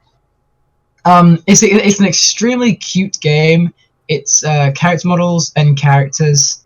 It's dating sim levels of you know, characters. They're pretty bland, but here's a quick synopsis for you. So, the protagonist, Yu, is invited by his childhood friend Sayori to join their high school's literature club. The protagonist then meets the other members of the club, Natsuki, Yuri, and the club president, Monica. The protagonist starts to participate in the club's activities, such as writing poems, sharing them, and growing closer to the four girls. Your character, you can pick either to lean more towards Yuri or Natsuki, with only those two. So, and you do all sorts for them over like a weekend of helping them out for a big club festival, pretty much. Yeah. And you get close to them, usual dating sim things. And then, whilst preparing for an upcoming school festival, Sayori, the childhood friend, reveals that she suffers from depression and confesses her love for the protagonist. Yep. You choose whether to accept or reject her love confession. But whatever you pick, it doesn't change the outcome. As the day of the festival approaches, Sayori's usually bittersweet poem is replaced with a dark and morbid note, repeatedly telling someone to get out of her head. When Sayori does not answer the player's text messages, he leaves the club meeting and rushes to Sayori's home. But with Monica warning him before he leaves. When he gets to her house, he discovers that she has hanged herself. The protagonist is distraught, not knowing what to do, saying that this isn't some game that he can just reset. And at that point, the game glitches and it abruptly ends, sending the player back to the main menu with all previous save files erased, starting the game again. However, things are off, and the story only goes deeper from there. Now, I will say, I lied to you, audience. This isn't a dating sim. This is a horror game. It is, yeah, and it's the best disguised horror game ever made. Yes. Oh my god. At the start, the game says that it is not suitable for people with what's the word? Can't even remember. But it's pretty much just not good for people. Not good for people that suffer from mental illnesses. Yeah. And it's right. It has heavy tones. Yes. It is it is devastatingly depressing. Yeah. I am in no way, shape, or form going to spoil the ending whatsoever, because it is one of my favorite endings of all video games. Of like all the video games I've played. One of my favorites. Yeah. But let's just say that the game is able to mix in programming tricks in order to change around the game on a second playthrough. Yeah. To make you understand what is going on with its story and what lies deeper into the characters within it. It is amazing. It is short, it is sweet, it shows you everything you need to see, and everything has a secret. There is a huge wormhole in this that you will get sucked into once you go deeper into the story after you finish the game. Definitely. It is a true experience, and when this came out, I could not stop myself from talking about it, from gushing over how good it is. It is genuinely amazing. One of the best technical horror games I have ever played, just based just on how it shows itself, how it presents its story and the characters within it. Yes, there's no words for it. It's an absolutely brilliant game. Without spoiling anything as well, there's just nothing you can say apart from the fact that it's absolutely amazing. And this is one game that you can't spoil. You can't spoil the ending for this one. You need to experience it for yourself. I was gonna say I'm running out of things to say about it because anything I would say would spoil it. And so because of that, I'm going to stop talking about it, but all I will say is play it unless you suffer from depression, anxiety, other mental illnesses, because it will not help. However, if you're feeling up to it, if you're feeling okay, and you like anime girls, I would say definitely give this game a try. And if you like it, that's great. On with the board. If you're even worse now, I'm sorry. So for Doki Doki Literature Club, what are you? What are we rating it? Rating? Oh yeah, solid. Like just from they even care that it's not as big and flashy as other games I play. I'm giving this a solid 8. It is. I thoroughly enjoy it and its story. Yeah. Okay then. So that does it for the video games. We can move on to our film of the week. This film is an anime film that is adapted from the manga that Dan covered last week. This is, of course, the game changing, hugely significant film Akira. So Dan, since you did the manga last week, I'm just gonna let you run off a really quick synopsis of the movie. Sure. Where did it go? Oh, I feel like I've lost it. Hold on. I think I lost it. Hey, it's back now. I got it. It is professional. Always keep in 1988. I do. I think I just changed it out. Yeah. I think I rid of it somehow. I don't know where it's gone. Anyway, I even spelled synopsis wrong. In 1988, the Japanese government drops an atomic bomb on Tokyo after ESP experiments on children go awry. In 2019, 31 years after the nuking of the city, Kaneda, a bike gang leader, tries to save his friend Tetsuo from a secret government project.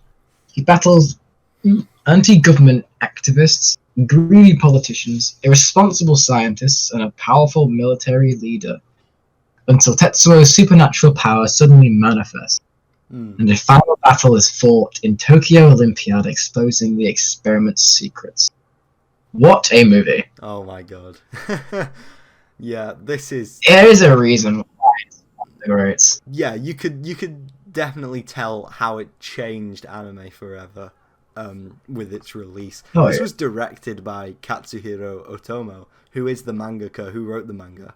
So, like you said in your review last week, some of the more action-heavy scenes, like character development through action, some of those scenes are a little bit more nuanced in the film, a bit more dialogue-heavy.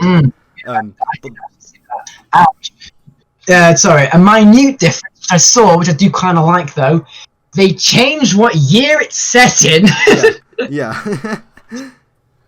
They changed it from I think in 2030s to 2019, and I think they did that just to show how, to bring the the horror of it all closer to people. Seeing it's not that far away. You best be careful what you do with nuclear weapons, that sort of thing. Definitely, the anti-nuclear message here it's definitely strong. Totally, especially given Japan's history as well, and it's so bold to have the film open on that blast that detonates Tokyo. That is the opening shot, and that's just sets the pace for the entire film. I adore this film. I saw this I've only seen this once before, and I saw it like 3 years ago. I could barely remember this, but watching it, I was blown away. Kaneda is such a great character. Tetsuo as well. Big forehead Tetsuo. Like big forehead, big brain time. Big brain Tetsuo. I mean, there's those psychic powers, man. Yeah, He's big got a huge brain. Their dynamic as they like go from like best buddies, like pretty much brothers, to enemies by the end of the film because of how Tetsuo has changed. Like the Rick and Morty episode that ripped this off really did not do it justice. It's such a brilliant film. Like, I love watching the difference in Tetsuo's like character as the movie continues with like him gaining more and more power, but then near the end, should we spoil it? We're not gonna spoil it. We won't spoil it because this is something you need to see. Yeah, we won't spoil the ending, but you can see that near the end something happens, which for once makes we see Tetsuo scared of his own power. Yes, we see that, but only once, and just because of what's happening, which we won't spoil. And it's like towards the beginning as well. He has like these visions that his powers are manifesting, of like, you know, you get like his guts falling out and his skin rotting away, and it's like really horrific imagery. That he doesn't know that he has powers towards the beginning, and he's just like his powers are kicking into gear and they're manifesting these visions, and they're just like I've said it before many times. I'm just a fan of this sort of 80s 90s crusty like retro anime style. I love it, and to see such vivid horror imagery in this style, like it hadn't really been done before, and it's so brilliant. It's so beautifully drawn and animated. And this pretty much kick-started Manga Studios. Manga is the anime studios. It's just called Manga. I don't know why, it's super confusing. But they would go on to produce such films. They would go on to produce such films as like Redline and Silent Voice, and just hell yeah, great movies. And it all started with Akira. And Akira, without it, there wouldn't be a presence with anime, like not mature anime, because during this time you already had like your Pokemons and your Yu-Gi-Ohs and your Dragon Balls and stuff like that, like children orientated anime. Well, this is the defining anime is not for kids, or not just for kids. This is the defining, like when people say, you know, cartoons are just for kids, just show them this movie.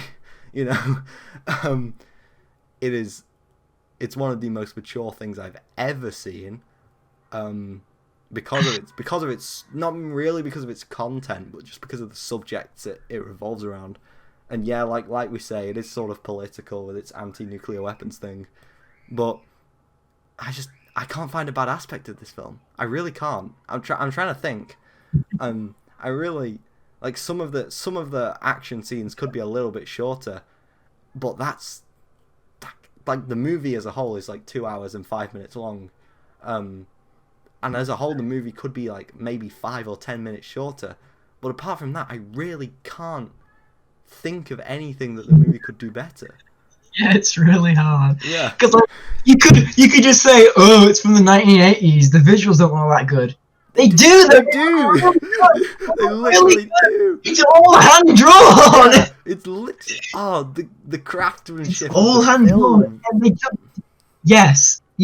They get images just from the manga, and like it looks really good, and like even for its time it looked really good, and even now it looks really good. So there are like barely any negatives I could say for it, man. Like, God, it's hard to criticize it. Yeah, it's really hard to criticize this film. It is absolutely just watch the film. I know they've got a live action remake planned for next year. Just don't bother with that. It's not going to be good. Watch this. Read the manga as well, because from what I can gather, it sticks quite close, but there are a few divergences here and there from it. Yeah. Yes, just Akira. I've got to give it a 9. I can't really say much about that. It had like you can tell that the hand drawn animation was worth it though, and it had a 1 billion yen budget. Which is like, it's still not that much by like movie budgets, but it's still big for an animated film, especially at that time. And it's worth it. You know, it's worth every penny. Absolutely love this film. I'm giving it a 9. What about you, Dan?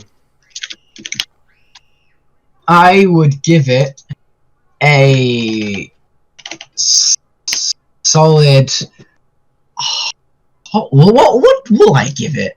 I'll give it a good old whopping 8.5 to 9. I don't want to give it a specific 9 because 9 is perfection. Yeah. To me, and it's so close. It's so close there. It's so close. Yeah. But it's just like, you know, nothing's perfect there, so I can't. Yeah. It's so there. I would, like, yeah. Yeah. I would talk for hours about this film, but we do have to move. We do have to shuffle along, which is a shame because I would love to talk more about this. On this. Yeah. It had, like you said, it had a 1 billion yen. What do you call it? 1 billion yen. Budget. Yeah. That goes to $9 million budget. That's not a lot, especially due to inflation. Yeah. Actually, no, that would be okay, but that's still not a lot in comparison. Even Average today's for standards. Yeah, that's average for a film in like any film. But an animated film that is high budget, I would say, for an animated film. Especially with, and even better, it made $25 million. But at the box office, meaning it made a profit, and 25 million back in the day to now would have been a decent amount. Yeah, especially for an animated film, and especially for a Japanese animated film. Like yes, the film that kickstarted America to getting itself into anime. It's like, what did you have before Akira? You had like dodgy VHS rips of like Ninja Scroll and stuff like that. Like, what did you have before Akira? And this is definitely the film that kickstarted it. I feel like Akira was the flint. Yes. And then later on the line, you had Evangelion with the fucking steel. You had that shit. Akira was the starting point. Was the thing that got maybe anime isn't that bad, you know. And then Evangelion came in a similar aspect. Yes. Boom. America loves anime. And I feel like these two alongside each other are great to show how what got America into. Because I love that. It's just so accessible as well. It's like, yes, it's an anti-nuclear film because of Japan's history with nuclear weapons, but like no one likes nuclear weapons. You know, anyone can watch this and agree with the message. And I here on the Weeb Couch, we are very anti-nuke. Let's just say that. On the Weeb Couch. Let's say that. But like you say, the themes are extremely accessible, and it kickstarted everything for anime, and you know, it opened the doors for 4Kids as well. Like, anime wasn't like just these really dark, edgy Japanese cartoons. You know, we had 4Kids very shortly after Akira was made, like mid-90s. 4Kids jumps on with stuff like One Piece and Pokemon and Yu-Gi-Oh, bringing it all to the West. But Akira was the thing, man. Akira was the spark.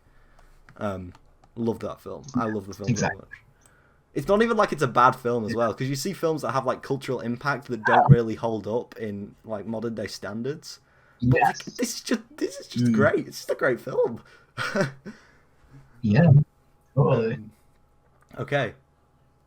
So we are finished with our film section, and we're moving on to our news section, our pop culture news section. Have a lot of gaming news this week. Mainly because it was the PlayStation 5 State of Play live stream this week. I didn't see that actually. I didn't so I'm see gonna be it. interested. I didn't see it, but I saw like rundowns and summaries and everything that was announced, all that sort of stuff. So Yeah. we got another look at the game Oddworld Soulstorm, which is coming to the PS5.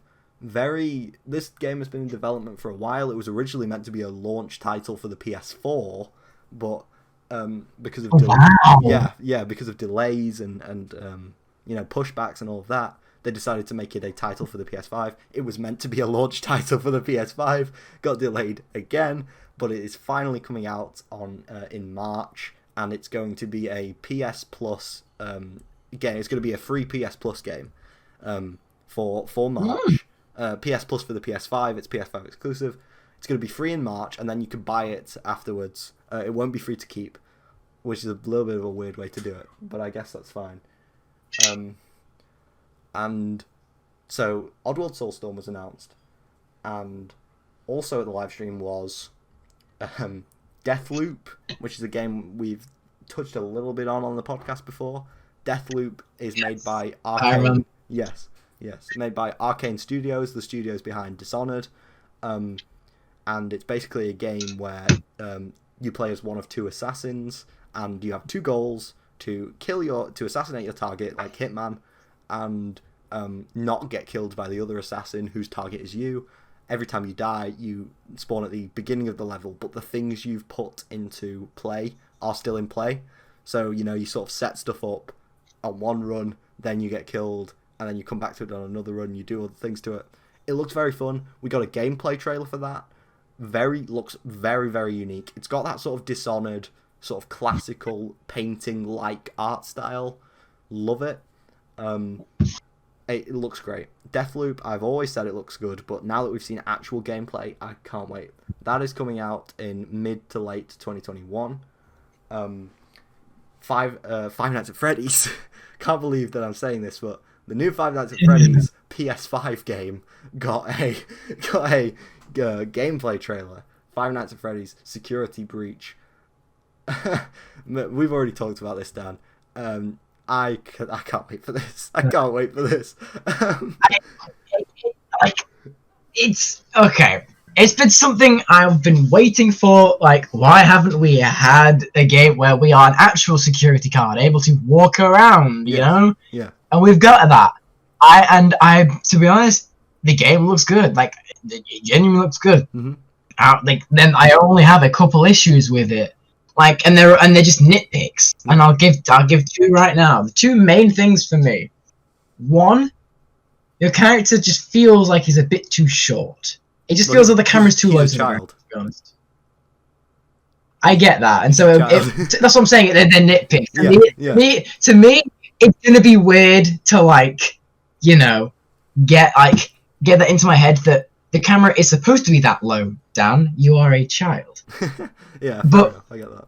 And the other one is I'm sure I'll get used to it. Like I said, just like these are just like it's gonna be weird to be like from that low of a camera, but I'll get used to it when I play it, if I ever play it. Probably not, but I'll probably watch a play it or something. Yeah, it's like Five Nights at Freddy's 4. Well, it's not like Five Nights at Freddy's 4 because you were a child in that game, but the camera made it look like you were 6 foot tall, so it was really weird.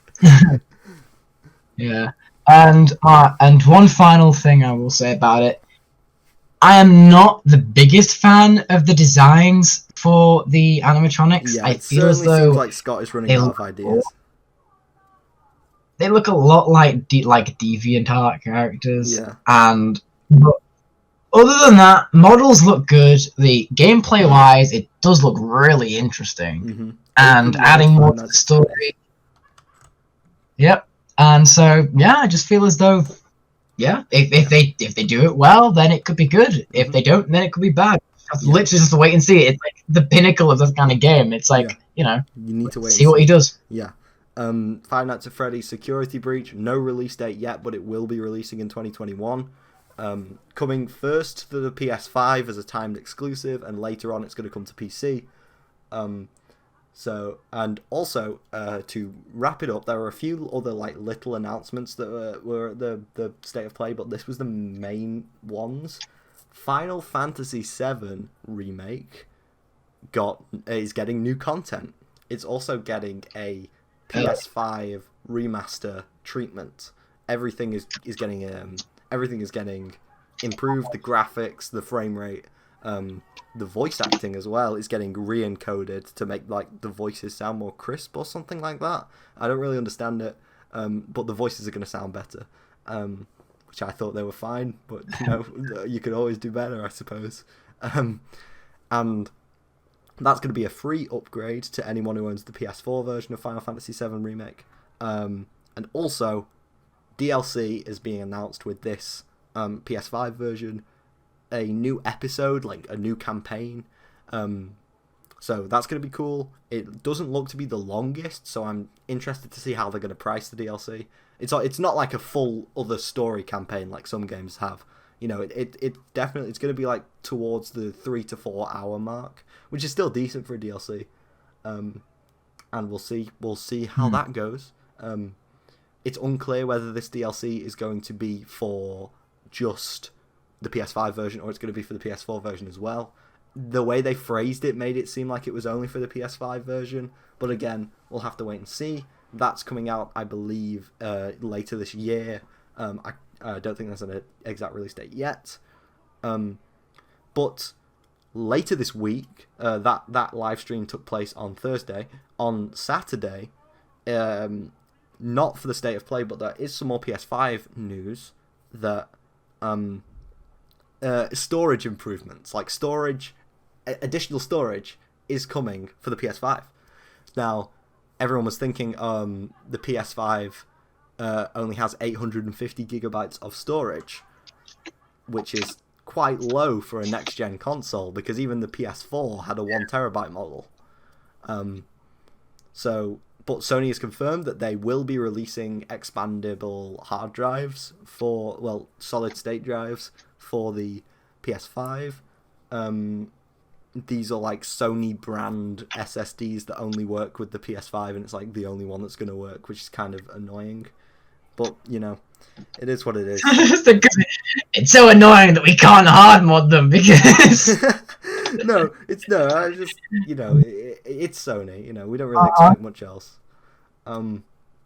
So that's our PS5 news. Very, very exciting to see all of those games that we've mentioned. They all look very good.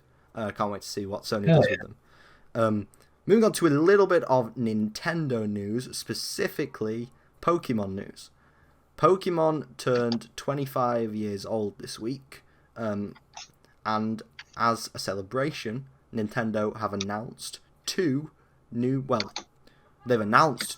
games, and they've given us a look, like some gameplay of a game that was already announced. That game is the new Pokemon Snap game, where instead of catching Pokemon, you go around and you take pictures of them. It's just a calming little free roam adventure game. It was for the Wii, I believe, the original. Don't quote me on that. It may have been GameCube, but I think it was GameCube. Yeah, I think. Yeah. But yeah, that's getting remade. It looks nice. The graphics look nice. It looks better. Yeah. It looks better than fucking Sword and Shield models, but we're not going to talk about that. Very, very much so. It just looks chill. Just looks pretty chill. But the big announcement, obviously, was Shit! Sorry, it was for 64. Really? Oh my god! Yeah. Wow. That's a while back. I remember with that. I thought it was on the GameCube. It's even further back. Anyway, I just was a shock to me. I didn't expect that. Okay, so the two main games that were announced were Pokemon Legend of Arceus, releasing in 2022. This is a 3D open world RPG set in the Pokemon universe, set in the Sinnoh region, which is from the Diamond and Pearl games. It looks great. I can't lie.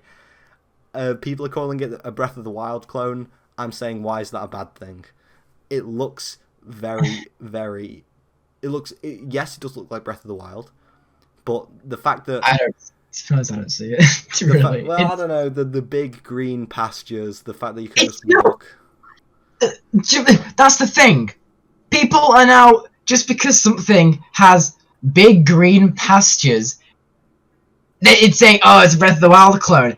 Name me a single mechanic in Breath of the Wild that you can probably do in this Pokemon game that we've seen. I'm not saying it's a Breath of the Wild clone. I'm just saying that's what people are saying. I know, but I do not agree with that. I just think they're being salty because someone like Breath of the Wild is an amazing game, yes, but not everything that comes like close to doing something slightly similar in their like nature and stuff like that. Yeah, it isn't a clone of it. Yeah. Get off your high horse. I think the main thing was the in the trailer for Legends of Arceus, they like recreated the same shot. You know, at the beginning of Breath of the Wild, where the camera like moves over Link's shoulder and shows the entire world. That they did the exact same shot in the Legend of Arceus trailer. So that's why people are saying, "Oh, they just want this to be the next Breath of the Wild."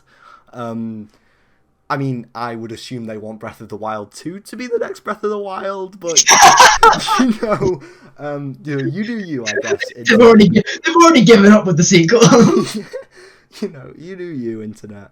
But yeah, this looks like a very, very interesting game. I'm hoping. Yeah. I wish that it would come to PC because it just looks like a bit of a Unity game because of its visuals and because if it was like, which I'm pretty sure they'd have to do, because I don't think the Switch's hardware could run a full open world Pokemon game like that. I mean, when I run Sword and Shield, it's like there's a jet in my hands when I'm playing Sword and Shield on the Switch. And also, their draw distances for Pokemon are shit. Yes. Imagine that, but similar to Legend of Breath of the Wild. Mm-hmm. There are twice as many enemies, and so it's just like it would be too much for it. It would blow up like Cyberpunk, and so I'm just so sad that it's always restricted to a specific to their own specific systems. Yeah. Because imagine what PC could do with it. Imagine the possibilities of how good the game could look. Yeah, Pokemon has always been like Nintendo have always clutched Pokemon really close. Same with Mario. They've Mario and Sonic at the Olympic Games. That was like unheard of for Nintendo to release Mario because the Olympic games are made by Sega. They're not Nintendo games.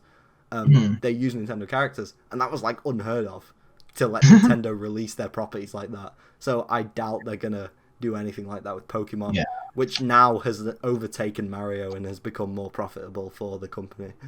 But it's new Nintendo. What do we expect? That's true. It's Nintendo under Bowser rather than under Reggie. But that's all the time I have for now. I'm gonna go inside and play some Animal Crossing New Leaf on my Nintendo 3DS. What a hero! But yeah, Legend of Arceus, it's a return to the Sinnoh region, so I'm happy with that. The little bit of gameplay we saw, it looks fine.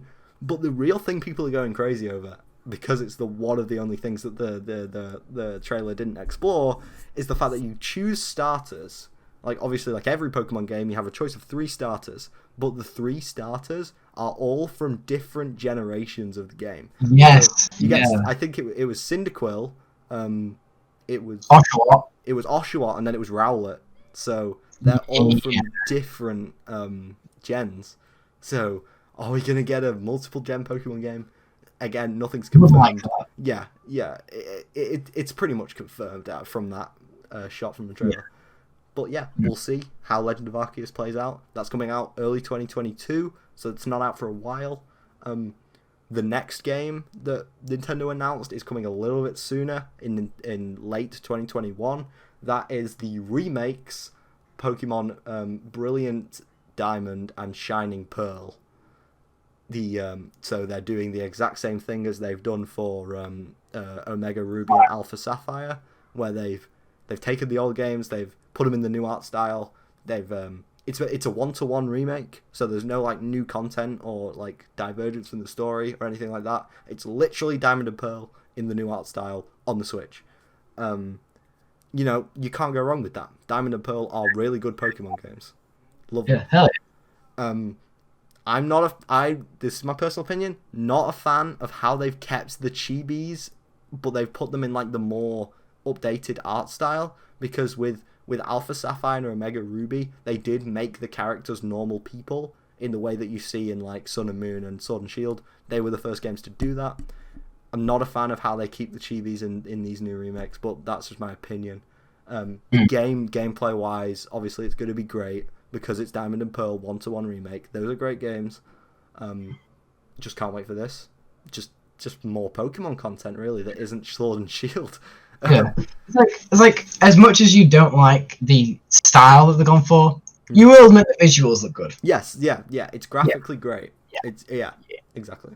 Because I actually have I have the opposite opinion. Yeah, I love how they're going back to the origin, yet just putting those chibis into 3D. Because in my personal opinion, that's what Pokemon's known for, that chibi style. But then seeing your character like in an actual like bigger body when you throw out your Pokemon, I like that. I actually really like that. Yeah. And so, you know, I'm actually happy that they're going back to the old style because I don't actually like the style that they're going for with Sword and Shield and Sun and Moon. I actually prefer the older style, to be honest. Okay, yeah, fair enough, you know.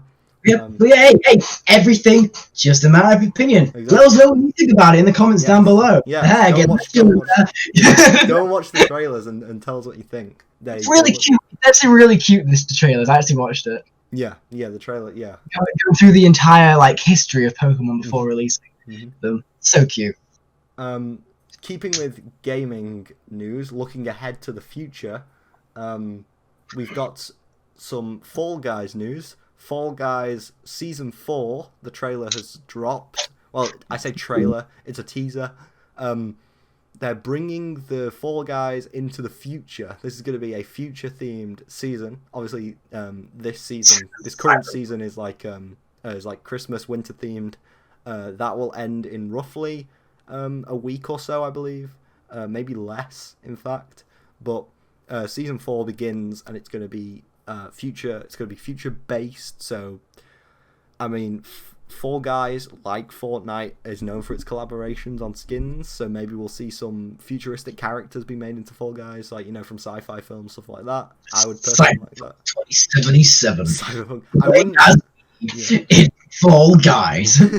I wouldn't be surprised if we got some sort of Cyberpunk skin for Fall Guys with this season, because it does look like they're going for that sort of tone.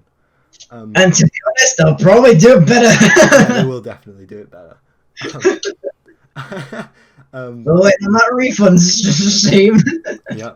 Again, Fall Guys, a good game. Moving on to a bad game for the future. Marvel's Avengers. Oh no! What now? After 96% of the player base stopped playing after only 1 month, the game is continuing. The servers are still active, and the character roster, like the planned future character roster, has been leaked. So, the first DLC character is Hawkeye. He's already out. Then it's going to be a cross-platform release for Spider-Man, who's currently out only on the PlayStation 4 version. He's going to release for all of them. Then there's going to be Black Panther. Then there's going to be Captain Marvel. Sorry, I completely forgot her name for a sec. Captain Marvel. And yeah, just no one cares. No one cares. Why would you invest the effort into making these characters? That's what I want to know. Why would you invest the time into making these characters? They're not... The flaw isn't with the characters. Like, the characters are fine. The flaw is with the fact that it's a pay-to-win live service game. You saw what happened to Anthem. Why do you expect anything different from this? The Avengers game just annoys me. You know what my gripe is with those characters? What? Isn't it funny how those characters are the ones that have had the most recent films? Wouldn't it have been fun if we actually got a more minor character that they remade into 3D and like actually brought back into the light? Maybe if they actually cared about it, didn't just go on movies rather than actual like. This is like it was so obvious. It was so obvious that like when the game came out, they were like, "Oh, we don't want this to be any association with the films." It's so obvious that they did. They were banking on the sales. It's literally got the exact same cinematography style of it. It's all bland colours, with like grayscaling and shit. It like nothing pops out. Yeah, it just just let it die. Increase your server capacity on your other games. Whoever made it. I can't remember who made it. I can't even remember either. Trigger for the game. It's probably EA. Just let the game die. Just let the game die in peace. Yeah. Stop trying to inject new content into it. It's not going to bring people back. You're wasting your money. Yeah, exactly. So, moving on, we're going to have a little bit of a lighter side. Street Fighter V has released some gameplay for their latest DLC character. It's a classic character, Dan Hibiki. Love that guy. He's been in a lot of the older games.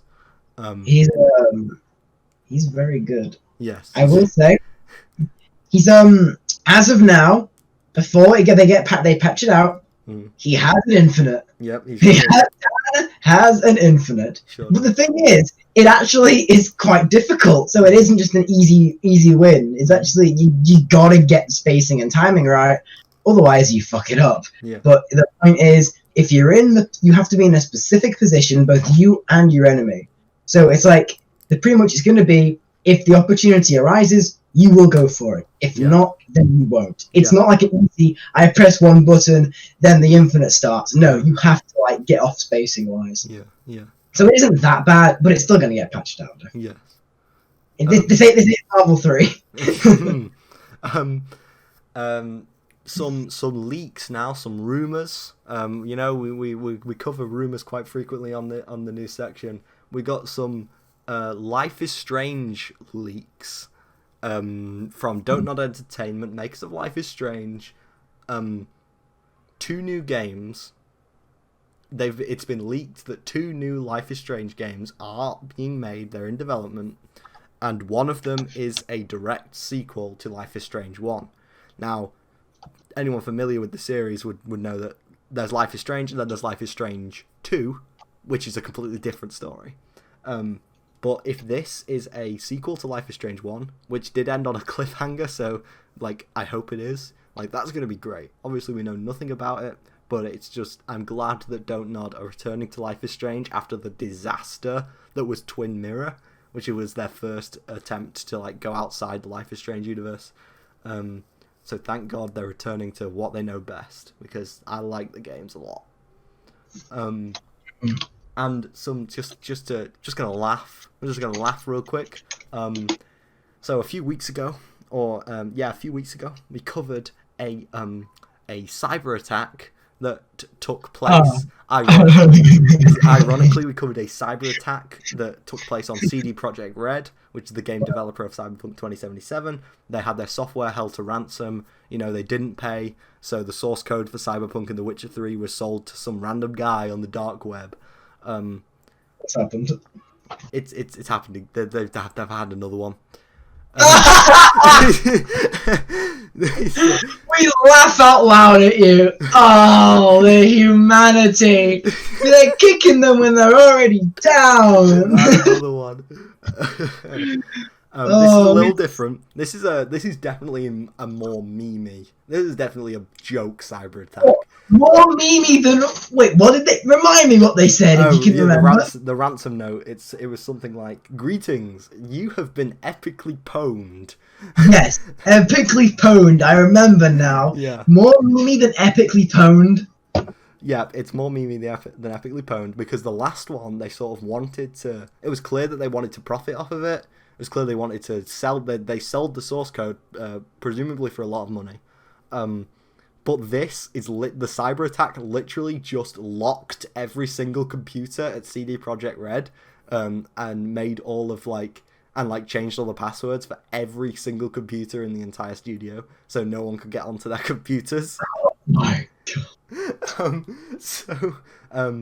And because of that, the latest patch of Cyberpunk has been delayed until the end of March. So they were physically unable to learn the game. Even a harmful one. That's genuinely just for a meme. Yeah. The first one, yes, that was harmful. They were making a profit out of it. Yeah. That is just literally the cyber attack that happened. The first one literally showed other hackers that hey, it ain't that hard to get into them. May as well have fun with it. Yeah, literally. That is. Oh my It's god. so funny. It's so ironic. I love it. It just proves that people have a sense of humor. Even the most degenerate of people is known as hackers. Yeah, exactly. Oh, I forgot about this. Just before we move on to the little bit of other news we have. Obviously, we broke last week that Google Stadia is shutting down at the end of this year. You know, good riddance, whatever. You know how it goes. Google Stadia is shutting all its servers down. And recently, a document, like a list of all the games that were meant to be coming out on Stadia was released. Obviously, they've all been cancelled now.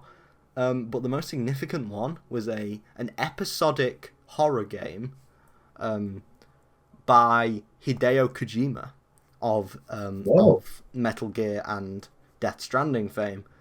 So there was no idea what this project was going to entail. You know, people are saying, "Oh, it's Silent Hills." It probably wasn't Silent Hills. Let's be honest here.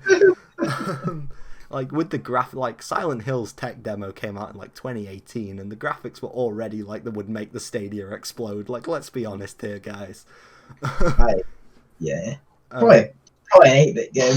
Yeah, something like it's gonna be something, but that's been cancelled. But I'm kind of sad about that because Kojima has good ideas. It's just a shame that with Death Stranding it wasn't really realised fully. It was a good idea, but they didn't expand on it enough.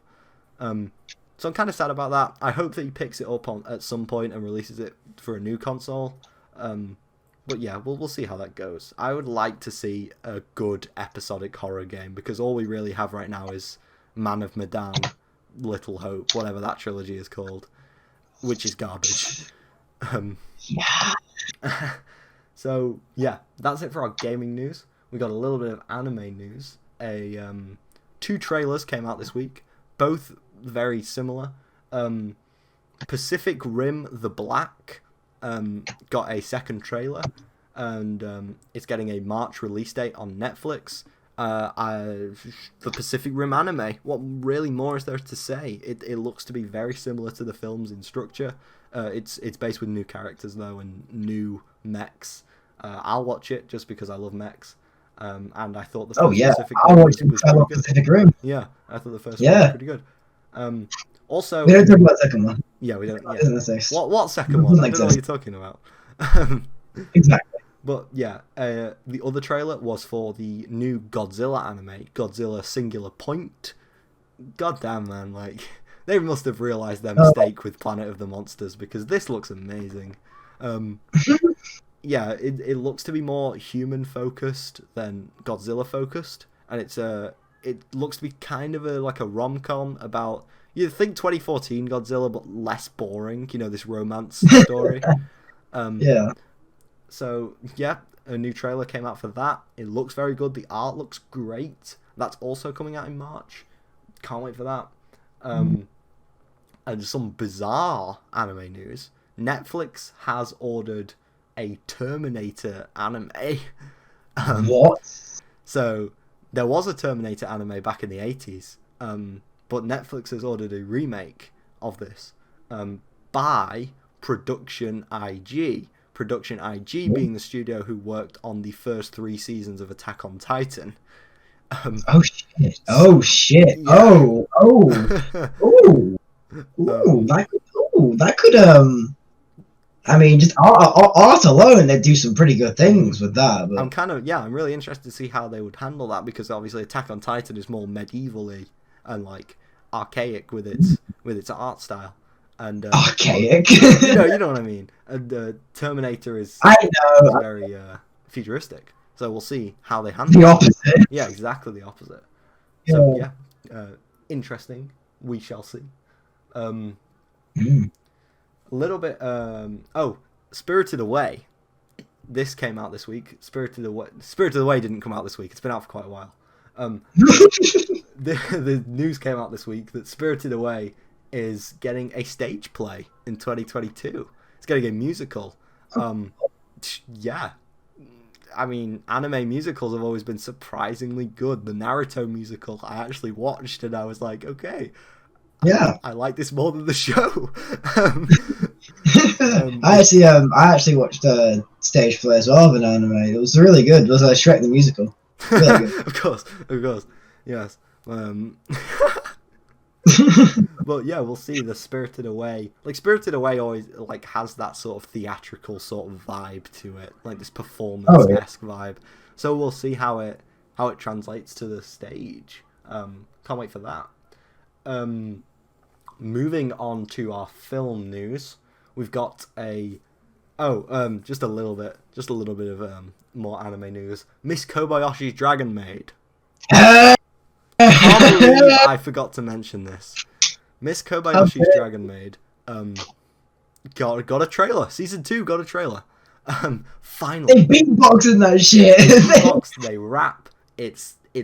I can't wait. It looks brilliant. It's so cool. We get a new villain. New dragon girl villain. Looks very cool. It just looks like more of the same, which is a good thing for Dragon Maid. Yeah. As long as they don't do a One Punch Man, then it'll be just as good as the first season, which is already extremely good, and everyone will be happy. Yeah. That's all it needs to be. It's like the perfect example of a little less is more. Yes, definitely. It's the first series that the studio Kyoto Animation has worked on since the tragic the arson attack on their studios in 2019. So happy to see them. Yeah, it's great to see them back. They also made Violet Evergarden, the series. That was the last thing they released before the studio burnt down. And the first thing they released after starting back up was the Violet Evergarden movie. And that went on to become the third highest grossing anime film of all time. So that's great to hear, and I'm glad to see they're back on their feet, and they thought they'd give fans what they wanted, because people have been asking for Dragon Maid Season 2 for a while. And since I watched it years ago, exactly. I've been wanting a second season. Yeah. And so it has been. I'm so happy to see it, but finally. I'm Absolutely tired of rewatching Season 1. Yeah, I absolutely love Kyoto Animation. Can't wait to see this, and it's great. It's great that they're back. They're back to normal. But yeah, moving on to film news. Obviously the biggest film news was Spider-Man 3 got a title, got a release date. Spider-Man No Way Home. Yeah, I don't know about that title personally. It's releasing in December. Stars Tom Holland. Obviously, it's the third film in his trilogy. It might star Tobey Maguire. We don't know. It's conflicting sources. Some people say no. Some people say yes. Tom Holland says no, but we know how bad he is with spoilers. So so they probably told me he wasn't in it. yeah. Like there was they released the title with this sort of like little comedy sketch thing with Peter and MJ and his friend. I can't remember, Ned, his friend. And they sort of go out of the director's room, and Tom Holland's like, he didn't tell me the title because I'm so bad with spoilers and stuff like that. And they walk past a blackboard, like a whiteboard, and the whiteboard says Spider-Man No Way Home coming December. But yeah, I like Spider-Man Far From Home, which is the second one. Not too keen on the first one, Homecoming. I just think that Tom Holland needed time to get into the role. But he's good in Far From Home. He's good in the Avengers films. And I do like him. Yeah, I like him a lot. But come on. We all know we're watching this film because Toby might be in it. But yeah, that comes out in December. Should be interesting. We don't really know much about it so far. Moving over to DC, we've got more Snyder Cut news. Justice League Snyder Cut. After that amazing trailer dropped last week, Zack Snyder himself has said that at the very end of the film, we're talking like final shot of the film, there is going to be a cameo by a superhero, a DC superhero, that apparently is going to make fans go crazy. And what are you thinking? I think Green Lantern. A resurgence movie. Not Ryan Reynolds Green Lantern, because Ryan Reynolds has already come out on Twitter and said, like, stop harassing me, everyone. It's definitely not me. Because everyone was tweeting at him like, this is obviously you. It's clearly Green Lantern, and he was like, no, I can categorically say it's not me. But he didn't say that it wasn't Green Lantern. He said it wasn't him. Yeah, so it wasn't him. it may be a new actor as Green Lantern. I like Green Lantern. I don't think he was given a proper chance in the DC film universe. I think he would work really well in the DC film universe. So a reboot film would be good for him, I think. Is that the only superhero people are thinking? People think Martian Manhunter, but he's already been confirmed to be in the film. So I personally don't think that's who Zack Snyder's referring to, because he's already been confirmed to be in the film. But Green Lantern and Martian Manhunter are the two like fan favorite picks. I think they might go a little bit more obscure, like maybe I'm thinking Hawkman, but you know that's just a thought of mine. Yeah, exactly. He's Thor, but he has bird wings. That's pretty much it. I see. But yeah, we don't know. We don't know.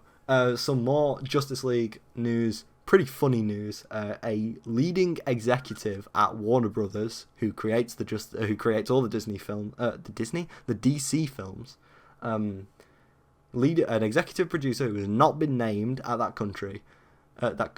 Jesus Christ. You are not doing so good right now. My words right now. Said that he thought the original cut of Justice League, which is Joss Whedon's Justice League, he said he thought it was goofy and awful.